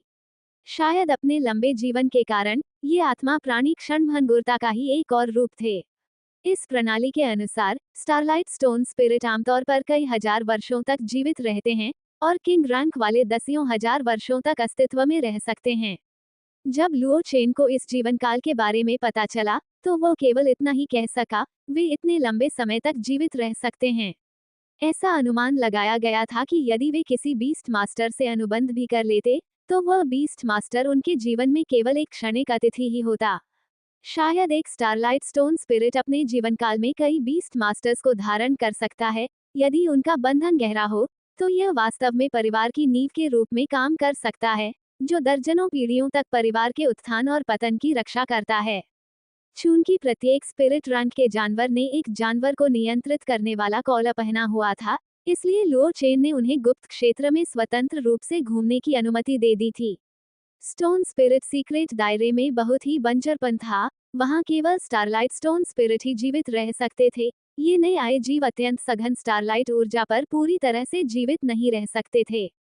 तो अब लुओ चेन के सामने एक और काम था। उसने जिन जानवरों को पकड़ा था, उन्हें भोजन कराना। जिस बात ने उसे और भी थका दिया, वह ये थी कि इन जानवरों की खाने की पसंद अलग अलग थी। कुछ मांस खाते थे, कुछ सब्जियां। मांस खाने वाले ठीक थे, वे आम तौर पर कोई भी ताज़ा मांस खा सकते थे जो बहुत अजीब न हो। मुख्य समस्या शाकाहारी जानवरों से थी। वे न तो ये घास खाते थे और न ही वह फल। इस भोजन को खाने से उन्हें दस्त हो जाते थे और उस भोजन को खाने से उनकी ऊर्जा का अवशोषण रुक जाता था। उन्हें खुश करना सचमुच बहुत मुश्किल था। हालांकि आज के लिए इन जानवरों को सहन करना होगा, वो कल उनके लिए अलग भोजन चुनेगा। इन स्वतंत्र रूप से विचरण करने वाले जानवरों को अपने अपने क्षेत्र ढूंढते और फिर कई लड़ाइयों को रोकते हुए देखकर लुओ चेन ने देखा कि जानवर अंततः शांत हो गए। इसके बाद लुओ चेन उस गुप्त क्षेत्र में लौट आया जहां लुओ युहिंग का छोटा लकड़ी का घर स्थित था, किंग्यू गुप्त क्षेत्र। जब Luo Chen spirit rank beasts को व्यवस्थित कर रहा था, तब तक लुओ युहिंग ने किंग्यू सीक्रेट दायरे में भयंकर जानवरों को पूरी तरह से व्यवस्थित कर लिया था। यहाँ तक कि घायल बोन स्पाइक स्पिरिट टाइगर का भी एक और उपचार किया गया था। अब इसकी हालत काफी बेहतर लग रही थी और इसकी पीठ पर टूटी हुई हड्डियों के नुकीले हिस्से फिर से उगने की हल्की प्रवृत्ति दिखा रहे थे। हालांकि लुओ चेन ने तुरंत कुछ असंगत बात देखी। किंग्यू गुप्त क्षेत्र की 30 मीटर की ऊंचाई वास्तव में मनुष्यों और स्थलीय जानवरों के लिए पर्याप्त थी। लेकिन अब वहां और भी कई जीव थे, जिनमें कई पक्षी प्रकार के जीव भी शामिल थे। किंगफिंग पक्षी, लाक और गुवान्यू गौरय, ये तीनों नए आए जीव अपने पंख नहीं फैला सकते थे। लुओ चेन को साफ तौर पर दिख रहा था कि वे थोड़े उदास थे। लुओ चेन की निगाहें छत पर आकाश की ओर देख रहे उन कुछ छोटे पक्षियों पर टिकी हुई देखकर लुओ युहिंग तुरंत उसके विचारों को समझ गई। उसने लुओ चेन के कंधे पर थपथपाते हुए कहा, चिंता करने की कोई जरूरत नहीं है, इसे सुओविन पर छोड़ दो। जिस सुओविन का जिक्र लुओ युहिंग ने किया था, वह लाइट स्पिरिट कैट किंग था। ये कहना होगा कि लुओ युहिंग की नामकरण क्षमता वास्तव में लुओ चेन की तुलना में कहीं बेहतर थी। दो पूंछ वाली बिल्ली के लिए उनके लिटिल फर बॉल और बाद में क्लाउड वेल के लिए उनके लिटिल डॉट के विपरीत वे थोड़े प्यारे तो थे, लेकिन जैसे जैसे वे बड़े होते जाते, अनुपयुक्त होते जाते। फिर लुओ चेन को याद आया कि स्पिरिट बीस्ट के रूप में पदोन्नत होने के बाद उसने सुओविन की जानकारी की जांच नहीं की थी, लेकिन अब जांच करने का अच्छा समय था। इसलिए उसने अपनी सत्य दृष्टि का उपयोग करके सुओविन को देखा, जो गुप्त क्षेत्र में विभिन्न जानवरों का बड़े चाव से अवलोकन कर रही थी। जाति, प्रकाश आत्मा बिल्ली राजा। Rank, king beast 1 star. प्रकार, मानसिक प्रकार। अवस्था, जिज्ञासु, तनाव मुक्त। योग्यता, उत्कृष्ट। कौशल, 1। क्यूई झिल्ली गहन स्तर लक्ष्य के शरीर की सतह पर ऊर्जा से बनी क्यूई झिल्ली की एक परत जोड़ता है, जिससे लक्ष्य बाहरी दुनिया के साथ पदार्थों का आदान प्रदान करने से अवरुद्ध हो जाता है। 2। मानसिक टेलीकिनेसिस गहन स्तर लाइट स्पिरिट कैटकिंग की मानसिक शक्ति असाधारण रूप से मजबूत है और वह अपने शरीर को छोड़कर विभिन्न भौतिक रूपों में संघनित हो सकता है, जिससे बाहरी दुनिया में हस्तक्षेप होता है। 3। विचार की आत्मा पृथ्वी स्तर प्रकाश आत्मा बिल्ली राजा अपनी मानसिक शक्ति का एक हिस्सा काटकर बिल्ली आत्माओं का निर्माण करता है। ये बिल्ली आत्माएं प्रकाश आत्मा बिल्ली राजा की प्रतिकृति के रूप में विद्यमान होती हैं, वास्तविकता में रहती हैं और प्रकाश आत्मा बिल्ली राजा की शक्ति का एक हिस्सा प्राप्त करने में सक्षम होती हैं। 4। स्पिरिट कोन गहन स्तर लाइट स्पिरिट कैट किंग आसपास की आध्यात्मिक ऊर्जा का उपयोग करके एक शंकु के आकार की अवस्था बनाता है, जो लक्ष्य को नुकसान पहुंचा सकती है। 5। स्थिरता गहन स्तर जब प्रकाश आत्मा बिल्ली राजा चुपचाप एक ही स्थान पर रहता है, तो उसकी उपस्थिति का एहसास कम हो जाता है। 6। चपलता पीला स्तर लाइट स्पिरिट कैट किंग में तेज प्रतिक्रिया क्षमताएं होती हैं। 7। अंतर्दृष्टि पीली श्रेणी जब लाइट स्पिरिट कैट किंग किसी लक्ष्य का लंबे समय तक अवलोकन करता है, तो लक्ष्य की कमजोरियों का पता लगाने की संभावना अधिक होती है। लाइट स्पिरिट कैट किंग के बारे में जानकारी वास्तव में व्यापक थी। एक राजा श्रेणी के जानवर के रूप में, जिसमें उत्कृष्ट योग्यता थी, उसमें बड़ी संख्या में कौशल मौजूद थे। इसके अलावा इसे हाल ही में राजा श्रेणी के जानवर के रूप में पदोन्नत किया गया था, और यह अभी भी कुछ ऐसे कौशल सीख सकता था जो यह आत्मा जानवर होने पर नहीं सीख सकता था। वास्तव में प्रत्येक रैंक एक नया स्वर्ग था। राजा रैंक के जानवर बेहद शक्तिशाली थे। लेकिन वापस विषय पर आते हुए, इनमें से कोई भी कौशल तीनों उड़ने वाले पक्षी जैसे जीवों की मनोवैज्ञानिक समस्याओं को हल करने में सक्षम नहीं प्रतीत हुआ। पिताजी, सुइन वाकई बहुत बढ़िया है, लेकिन इसका उन पक्षियों से क्या लेना देना है? हे, लू युहिंग खिलखिलाकर हंसी, जो एक दुर्लभ बचकानी हंसी थी। वह सुओविन के पास गया और कुछ अज्ञात सा बुदबुदाया। इसके बाद लुओ चेन ने देखा कि सुओविन के सिर से एक छोटी, कुछ हद तक अलौकिक बिल्ली का बच्चा निकला।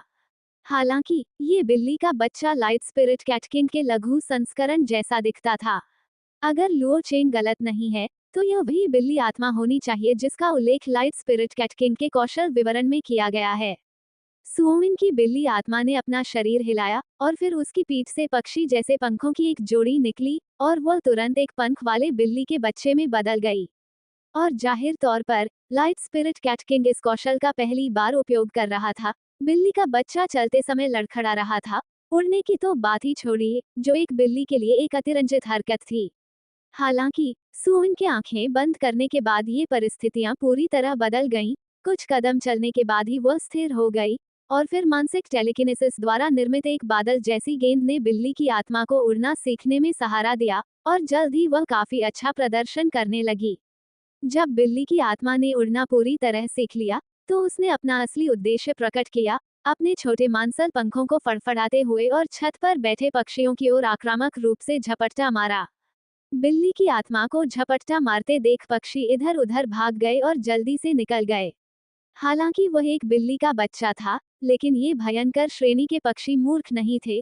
उस शक्तिशाली आभा को नकली नहीं बनाया जा सकता था और उनमें विरोध करने की कोई इच्छा नहीं थी। लुओ चेन ने बिल्ली की आत्मा को पक्षियों का पीछा करते हुए देखा। उसका चेहरा थोड़ा तनावग्रस्त था और उसने कहा, क्या इसी तरह पक्षियों को अवसादग्रस्त होने से रोका जाता है? ऐसा नहीं था कि लुओ चेन को शक था, लेकिन ऐसा लग रहा था कि सुओमिन अपनी बोरियत दूर करने के लिए इन पक्षियों को खिलौनों की तरह इस्तेमाल कर रही थी।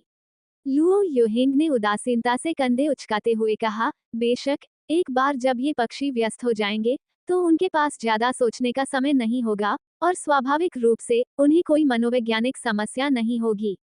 लुओ चेन ने उन कुछ पक्षी प्रकार के जानवरों को देखा जो केवल गुप्त क्षेत्र में इधर उधर भागने में लगे हुए थे, और उसे वास्तव में लगा कि लुओ युहिंग के दृष्टिकोण में कोई समस्या नहीं है। ऐसा प्रतीत होता था कि उसे अभी भी एक प्रजनक बनने के मार्ग पर बहुत कुछ सीखना बाकी था।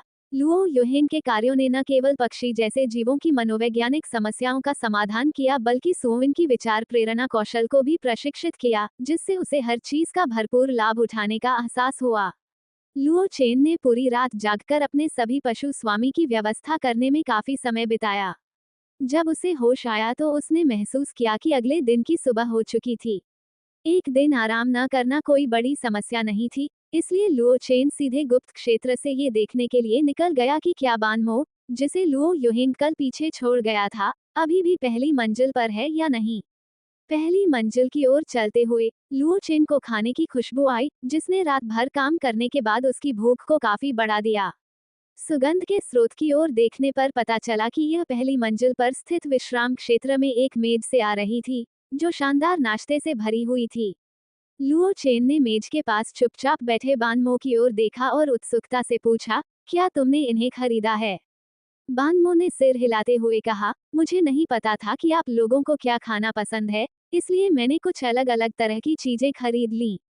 लुओ चेन ने बिना किसी औपचारिकता के मेज के बगल में बैठ गया और उबले हुए बन की एक प्लेट अपनी ओर खींच ली। एक निवाला लेते ही उस स्वादिष्ट जानवर के मांस का रस और अनूठी सुगंध तुरंत फूट पड़ती है, जिससे ये बिल्कुल अनूठा बन जाता है। लुओ चेन ने एक एक करके उबले हुए बंस खाए और अस्पष्ट स्वर में कहा, हमारा परिवार ज्यादा नखरे वाला नहीं है, कोई भी नाश्ता ठीक है। लुओ चेन के संतुष्ट चेहरे को देखकर बानमो ने घूंट भरा, और हालांकि वह पहले ही खाना खा चुका था, उसे फिर से थोड़ी भूख लगने लगी। नाश्ते के दौरान लुओ चेन ने अपनी आदत के अनुसार अपना टर्मिनल खोला और किसी भी ताज़ा खबर को देखने के लिए ब्राउज करने की तैयारी की।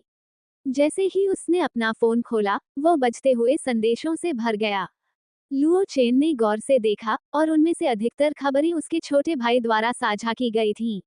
इससे लुओ चेन की जिज्ञासा काफी बढ़ गई। आखिर उसका भाई, जो शायद ही कभी खबरें पढ़ता था, उसे अब खबरें कैसे भेज रहा था?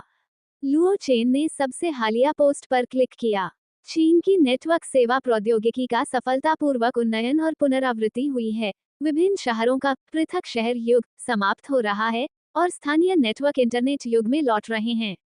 इल्यूजन वर्ल्ड का उपयोग अब केवल ब्रीडर आकलन के लिए ही नहीं किया जाएगा, बल्कि इसे देशभर के हर बीस्ट मास्टर के बीच लोकप्रिय बनाया जाएगा। हम एक सच्ची दूसरी दुनिया की शुरुआत करेंगे। राष्ट्रीय युवा पशुपालक प्रतियोगिता और युवा पशु मास्टर प्रतियोगिता पुनः शुरू हो रही हैं। इस युग का विलक्षण प्रतिभा कौन बनेगा? सभी नागरिक प्रजनकों के लिए खुशखबरी, राष्ट्रीय एल्डर ज्वांगशिंग ने व्यक्तिगत रूप से निर्मित हजारों पूर्ण विकास पथों को सार्वजनिक रूप से जारी कर दिया है। राष्ट्रीय वरिष्ठ ज्वांगशिंग पेटेंट संरक्षण के महत्व पर जोर देते हैं। दूसरे विश्व युद्ध इल्यूजन वर्ल्ड के खुलने के बाद प्रजनक विकास या प्रजनन विधियों से संबंधित अपनी अनूठी खोजों को पेटेंट के लिए आवेदन करने हेतु इल्यूजन वर्ल्ड पर अपलोड कर सकते हैं। भविष्य में यदि अन्य लोग इस पेटेंट का उपयोग करते हैं, तो उन्हें पेटेंट धारक को एक निश्चित शुल्क का भुगतान करना होगा। राष्ट्रीय वरिष्ठ ज्वांगशिंग ने ये भी कहा कि पेटेंट संरक्षण का लाभ केवल उन्हीं को मिलेगा जो पहले पेटेंट के लिए आवेदन करेंगे, बाद में नकल करने वाले आवेदकों को इल्यूजन वर्ल्ड द्वारा मान्यता नहीं दी जाएगी। वरिष्ठ परिषद ने राष्ट्रीय वरिष्ठ ज्वांगशिंग के नए प्रस्ताव को मंजूरी दे दी है। सभी चीनी नागरिकों को पशु स्वामी बनने का अधिकार है। 12 वर्ष और उससे अधिक आयु के लोग भयंकर पशु चतुर्थ तारा या उससे ऊपर के पशु स्वामी बनने के लिए अपने स्थानीय नगर प्रमुख के महल में आवेदन कर सकते हैं। विशाल शहर निर्माण योजना चीन मौजूदा 10 ऊपरी शहरों के केंद्र में 1 अरब लोगों को समायोजित करने में सक्षम विशालकाय शहरों का निर्माण करेगा। लुओ चेन एक एक करके खबरें पढ़ रहा था और सोच रहा था कि कहीं उसके साथ कोई मजाक तो नहीं हो रहा है। चीन में रातों रात इतनी सारी घटनाएं कैसे हो सकती हैं? उसने अपना टर्मिनल नीचे रखा, शांत चेहरे वाले बानमो की ओर देखा और संकोच से पूछा, क्या आपने समाचार देखा है? बानमो ने अपनी भौहें ऊपर उठाई, उनके चेहरे के भाव अभी भी अपरिवर्तित थे। मेरे पास है। लुओ चेन ने उसकी उदासीन प्रतिक्रिया को देखा और सोचा कि वो कियांग शहर की कोई सामान्य खबर पढ़ रहा है, जबकि लुओ यांग ने उसके साथ जो विस्फोटक संदेश साझा किए थे, उनमें से हर एक असाधारण था। ऐसा प्रतीत हुआ कि लुओ यांग ने उसके साथ जो कुछ भी साझा किया था वह वास्तव में नकली था। इसलिए उसने अपना टर्मिनल उठाया और लुओ यांग को एक संदेश भेजा। चेन लुओ, तुम बदमाश, अब शरारतें कर रहे हो। लुओ यांग के जवाब देने से पहले ही बानमो को कुछ याद आया और उसने आगे कहा, आप प्रतियोगिता की बात कर रहे हैं या द्वितीय विश्व युद्ध की? लुओ चेन के टर्मिनल में कंपन हुआ। चेन यांग का प्रकाश। लुओ चेन ने अपराधबोध से अपने टर्मिनल पर नजर डाली, घूंट भरा और उसकी आवाज थोड़ी रूखी थी। क्या ये सब सच है? बानमो ने अपना टर्मिनल खोला और उसे कियांग नगर के लॉर्ड के महल का आधिकारिक पृष्ठ दिखाया। ये सभी संदेश आधिकारिक तौर पर जारी किए गए हैं, इसलिए ये फर्जी नहीं होने चाहिए। चेन्यांग की रोशनी, क्या शरारत! चेन्यांग की रोशनी, ये वे संदेश हैं जो आज सुबह कक्षा में पढ़े गए और अधिकारी ने भी इन्हें जारी किया। चेन्यांग का प्रकाश। इसके अलावा एल्डर काउंसिल के आधिकारिक प्रवक्ता ने भी कुछ संदेश पढ़कर सुनाए। लुओ यांग के लगातार आरोप प्रत्यारोप भरे संदेशों को देखकर लुओ चेन ने तुरंत अपना संदेश वापस ले लिया और प्राप्त हुआ लिखकर जवाब दिया, मानो लुओ यांग पर लगाया गया उनका गलत आरोप कभी हुआ ही न हो। चूंकि यह खबर सच थी, इसलिए लुओ चेन को बहुत बेचैनी महसूस हुई। रातों रात इतने सारे संदेश क्यों जारी किए गए? ऐसा लग रहा था मानो समय बहुत कम था। लुओ चेन को उन संदेशों की सामग्री याद आई जो उसने देखे थे। ऐसा प्रतीत होता था कि ये नीतियां पूरी आबादी और आम जनता से संबंधित थीं या उनमें शामिल थीं। यूनिवर्सल बीस्ट मास्टरी, जमीनी स्तर के चीनी निवासियों की ताकत को बढ़ाना, प्रतिभाशाली लोगों का चयन करना, प्रतिभाशाली लोगों को विकसित करने के लिए संसाधन प्रदान करना और उच्च स्तरीय युद्ध शक्ति में सुधार करना। ये सब किस लिए था? क्या बीस्ट मास्टरी की एक नई लहर आने वाली है? ऐसा प्रतीत होता है कि उसने अपने पिता को ये कहते हुए सुना था कि आध्यात्मिक ऊर्जा के पुनरुत्थान का अगला दौर आने वाला है। शायद इसका संबंध इसी से था। बीस्ट मास्टर की दुनिया में एक नौसिखिया होने के नाते उसने अनुमान लगाया कि कोई भी कारण संभव हो सकता है। आह भरते हुए लुओ चेन ने अपना दिमाग शांत करने और ज्यादा न सोचने का फैसला किया। खैर, अभी तो वह एक नौसिखिया ही था, इसलिए बाकी बड़े खिलाड़ियों को आगे बढ़ने दो और वह पहले विकसित हो जाएगा। लुओ चेन को बात समझ आ गई थी। फिर उसने बानमो की तरफ अजीब सी मुस्कान के साथ कहा, हाँ, अच्छा हुआ कि यह सच है। दस्तक दस्तक। दुकान के दरवाजे पर दस्तक सुनाई दी। एक तरफा शीशे से लुओ चेन ने चांग गुइहेंग को देखा, जिसे उसने कई दिनों से नहीं देखा था। अरे, वो लगभग भूल ही गया था, ये तो एक लेनदार था, है ना? हालांकि लुओ चेन अब पालतू जानवरों की दुकान में मूनस्टार स्पिरिट की यादों को मिटाने में सक्षम था, इसलिए वह अब उसे साफ अंतरात्मा के साथ स्वीकार कर सकता था। अगर चांग वेहिंग पिछले कुछ दिनों में नहीं आया होता, तो वह पहले ही उसे यह संदेश भेजने की तैयारी कर चुका होता कि उसने अंडा सेने के लिए आवश्यक सामग्री तैयार कर ली है। लेकिन अगर वह आता भी, तो भी उसे वही बात कहनी पड़ती, क्योंकि इन कुछ दिनों में ही मूनस्टार स्पिरिट बीस्ट 7 स्टार के स्तर तक पहुंच चुका था। उन्हें नहीं पता था कि चांग वेहिंग को मूनस्टार स्पिरिट के बारे में कितनी जानकारी थी। यह एक ऐसी नस्ल है, इसलिए इसके लंबे समय से मौजूद होने के निशान आसानी से देखे जा सकते हैं। इसलिए लुओ चेन ने दुकान का दरवाजा खोलते ही चांग वेहिंग पर तुरंत हमलों की बौछार शुरू कर दी। भाई ग्वेहिंग, आप हाल ही में काफी समय से गायब थे। क्या आपको वह अंडा याद है जिसे आपने पिछली बार मुझसे सेने के लिए कहा था? वह बहुत ही सुंदर अंडा था। मैंने इसे कुछ दिन पहले सेया था, लेकिन जब मैं तुम्हें ढूंढने के लिए पड़ोस में गया, तो तुम वहां नहीं थे। अब जब तुम आखिरकार आ ही गए हो, तो मैं ऊपर जाकर इसे तुम्हारे लिए नीचे ले आऊंगा।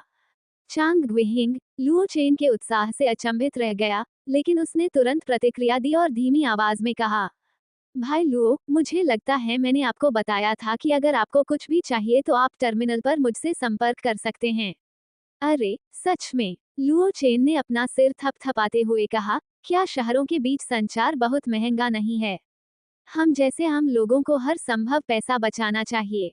तुम यहीं रुको, मैं तुम्हारे लिए बीस्ट मास्टर को नीचे लाता हूँ। चांग ग्वेहिंग का इरादा कभी भी निर्दयी होने का नहीं था। ये देखकर कि वह अंततः पशु स्वामी को सौंपने के लिए तैयार हो गया है, वह अंदर ही अंदर थोड़ा उत्साहित महसूस कर रहा था, लेकिन उसने सतह पर अपना संयम बनाए रखा और बनावटी संयम दिखाते हुए सिर हिलाया। चांग ग्वेहिंग ने दुकान में नाश्ते से भरी मेज और मेज पर सीधे बैठे बानमो को अभिवादन में सिर हिलाते हुए देखा। बानमो ने भी मुस्कुराकर जवाब दिया। दोनों में से किसी ने कुछ नहीं कहा और कुछ पल के लिए माहौल शांत हो गया।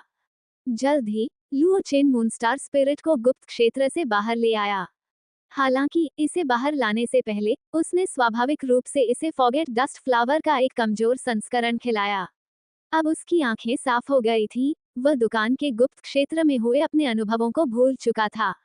उसे बस इतना याद था कि वह पहले चांग वेहिंग के साथ एक अंडा था। अब यह अपरिचित युवक की बाहों में कैसे था और सफलतापूर्वक कैसे विकसित हुआ। जब लुओ चेन मूनस्टार स्पिरिट को पहली मंजिल पर लेकर आया, तो चांग ग्वेहिंग से आभास होने के बाद उसने तुरंत लुओ चेन के आलिंगन को छोड़ दिया। जैसे कोई नन्हा पक्षी अपने घोंसले में लौटता है, वैसे ही वह उड़कर गोल मटोल चांग ग्वेहिंग की बाहों में जा गिरा। चांग ग्वेहिंग भी बहुत उत्साहित था। उसने मूनस्टार स्पिरिट को उठाया और उसकी जांच की। ये पुष्टि करने के बाद कि कोई समस्या नहीं है, उसने गंभीरतापूर्वक लुओ चेन को धन्यवाद दिया। लियुयुए को अंडे से बाहर निकालने के लिए भाई लुओ को धन्यवाद। लुओ चेन को इन मौखिक धन्यवादों की परवाह नहीं थी। उन्होंने गला साफ करते हुए एक पेशेवर अंदाज में कहा, अहम, इस अंडे से बच्चा निकालने में कुल 30 मिलियन स्पिरिट कॉइन खर्च हुए। ये देखकर कि इस मोटे ताजे आदमी के पास पैसों की कमी नहीं थी, लुओ चेन ने एक अपेक्षाकृत ऊंची कीमत बताई, क्योंकि उसे डर था कि अगर कीमत बहुत कम हुई तो उसे किसी गड़बड़ी का शक हो सकता है। उसका प्रस्ताव सुनकर चांग ग्वेहिंग के चेहरे के भाव में जरा भी बदलाव नहीं आया। उसने बड़ी सहजता से लुओ चेन को 30 मिलियन स्पिरिट कॉइन हस्तांतरित कर दिए और लुओ चेन द्वारा पहले बताई गई सभी सामग्री सौंप दी, जिसमें से एक भी गायब नहीं थी।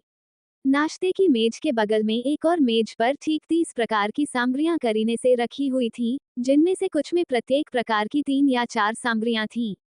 लुओ चेन ने सामग्रियों को देखा, उनके चेहरे पर थोड़ी सी असहजता झलक रही थी। ये सामग्रियां विशेष रूप से कीमती नहीं थीं। 30 मिलियन स्पिरिट कॉइन के इंक्यूबेशन शुल्क की तुलना में इनकी कीमत कुल लागत के 10वें हिस्से से भी कम थी।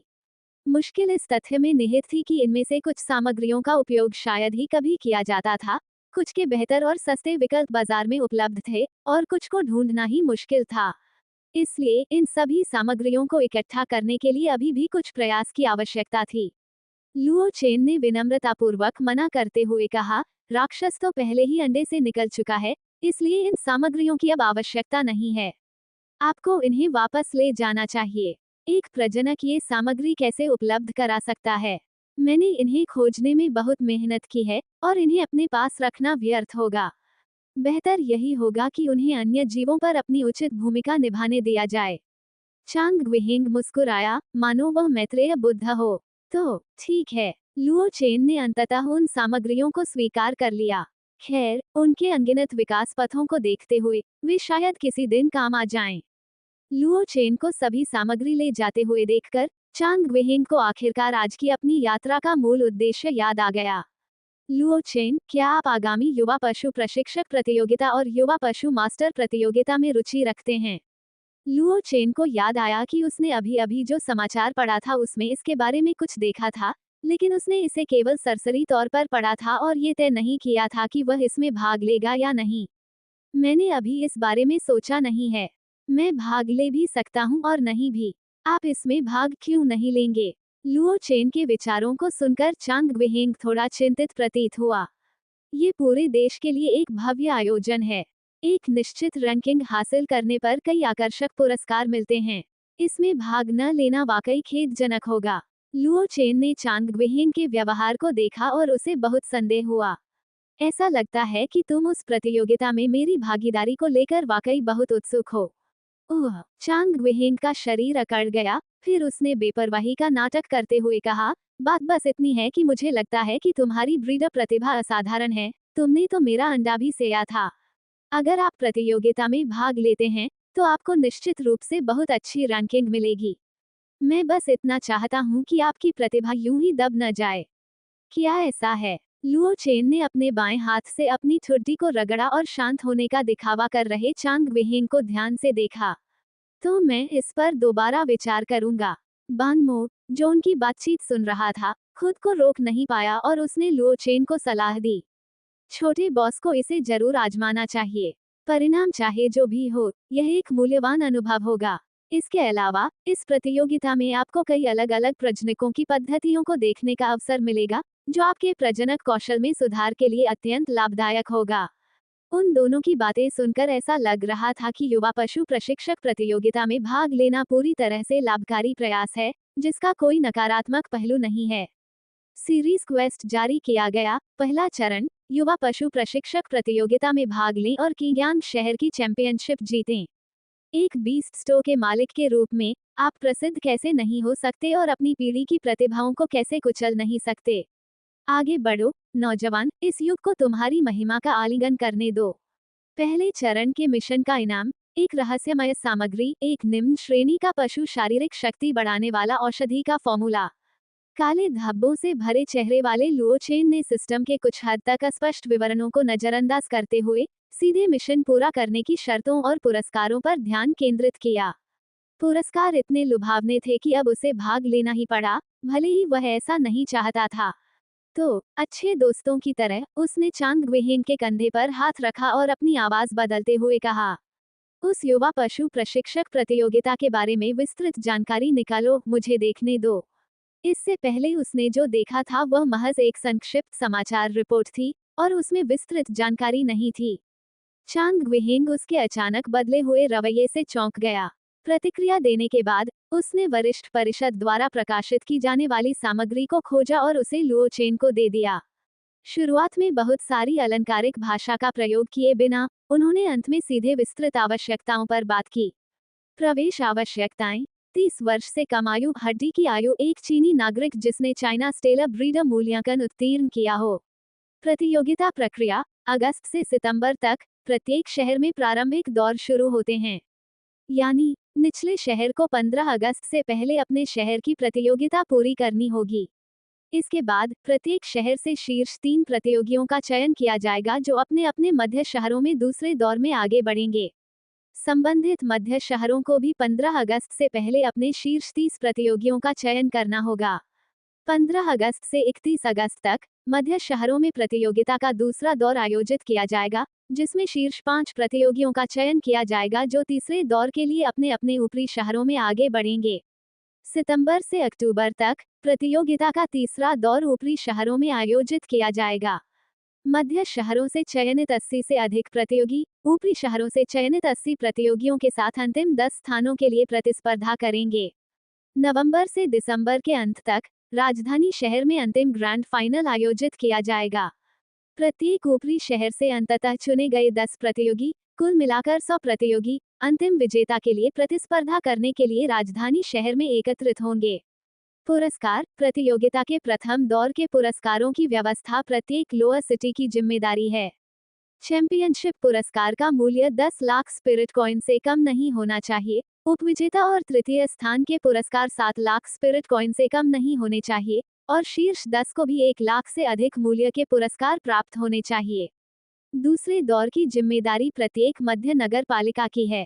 चैंपियनशिप पुरस्कार राशि 10 मिलियन स्पिरिट कॉइन से कम नहीं होनी चाहिए। उपविजेता और तीसरे स्थान के पुरस्कार 5 मिलियन स्पिरिट कॉइन से कम नहीं होने चाहिए और शीर्ष 20 के पुरस्कार 5 लाख स्पिरिट कॉइन से कम नहीं होने चाहिए। तीसरे दौर की जिम्मेदारी प्रत्येक ऊपरी शहर की है। चैंपियनशिप पुरस्कार राशि 100 मिलियन स्पिरिट कॉइन से कम नहीं होनी चाहिए। उपविजेता और तीसरे स्थान के पुरस्कार 10 मिलियन स्पिरिट कॉइन से कम नहीं होने चाहिए और शीर्ष 50 के पुरस्कार 1 मिलियन स्पिरिट कॉइन से कम नहीं होने चाहिए। चौथे दौर की जिम्मेदारी वरिष्ठ परिषद की है। कुल मूल्य को आध्यात्मिक सिक्कों में नहीं मापा जा सकता।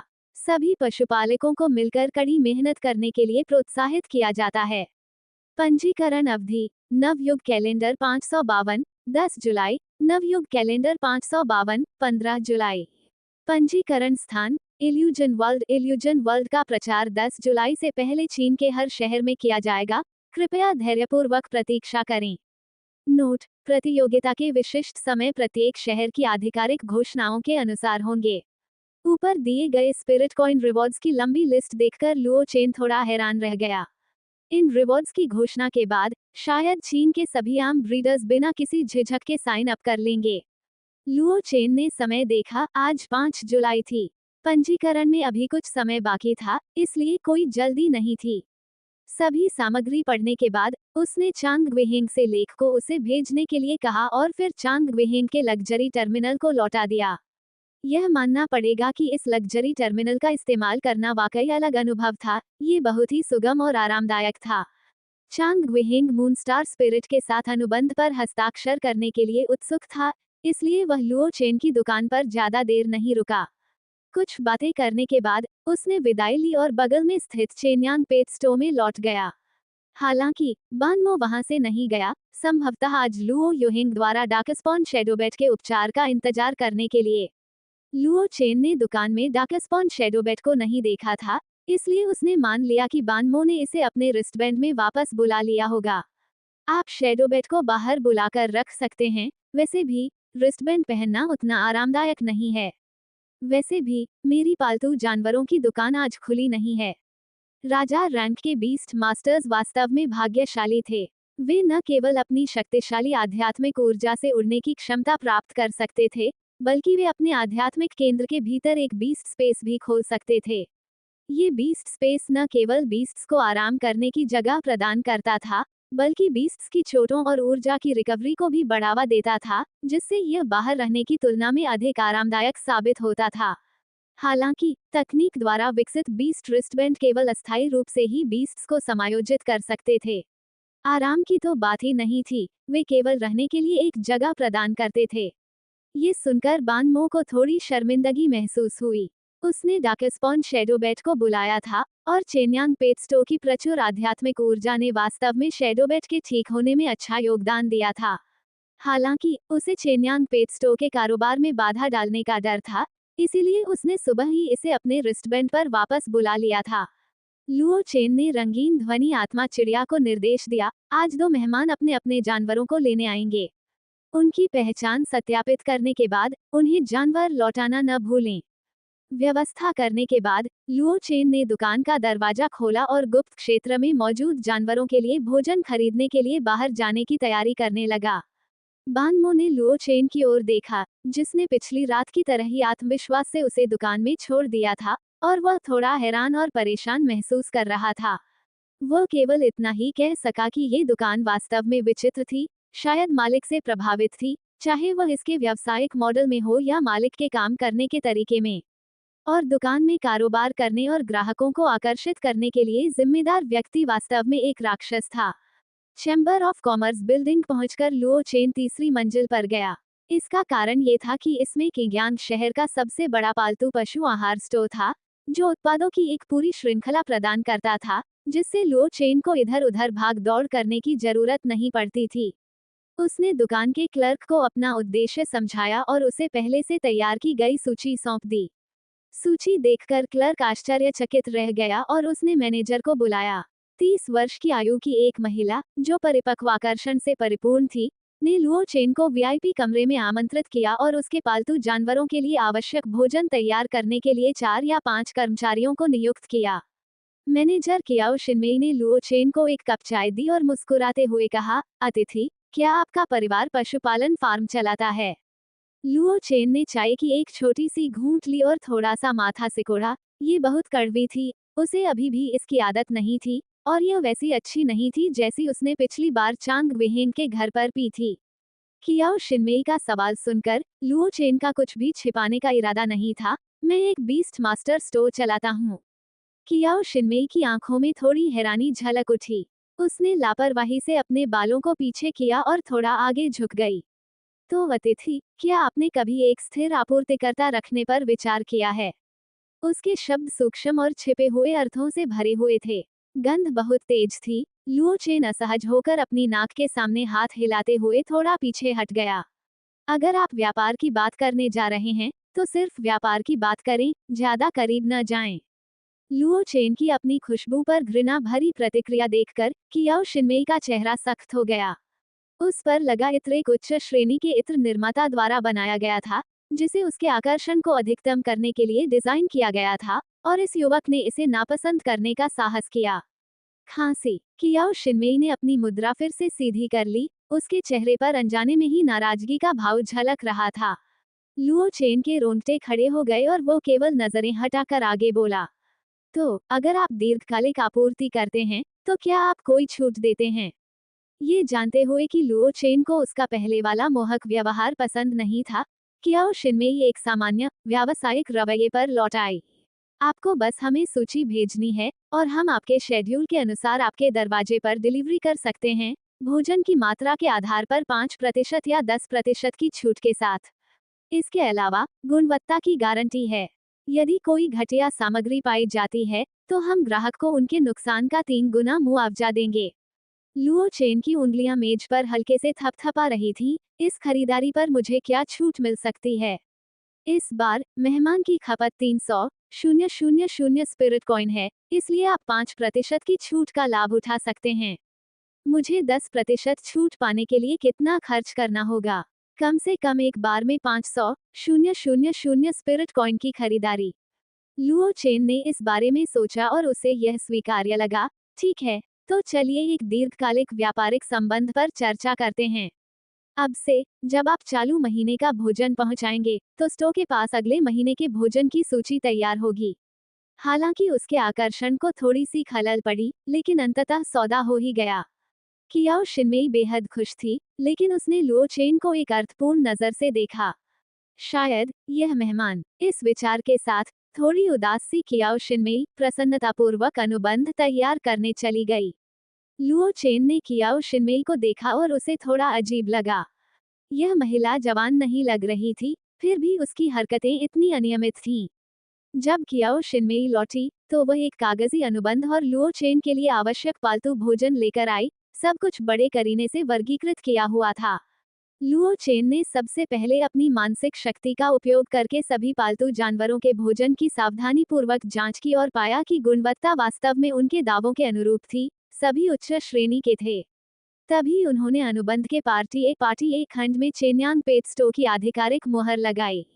चेन्यांग पेटस्टो। पार्टी बी की ओर से हस्ताक्षर कर रही कियाओ शिनमेई ने पार्टी ए का नाम देखते ही हैरानी जताई।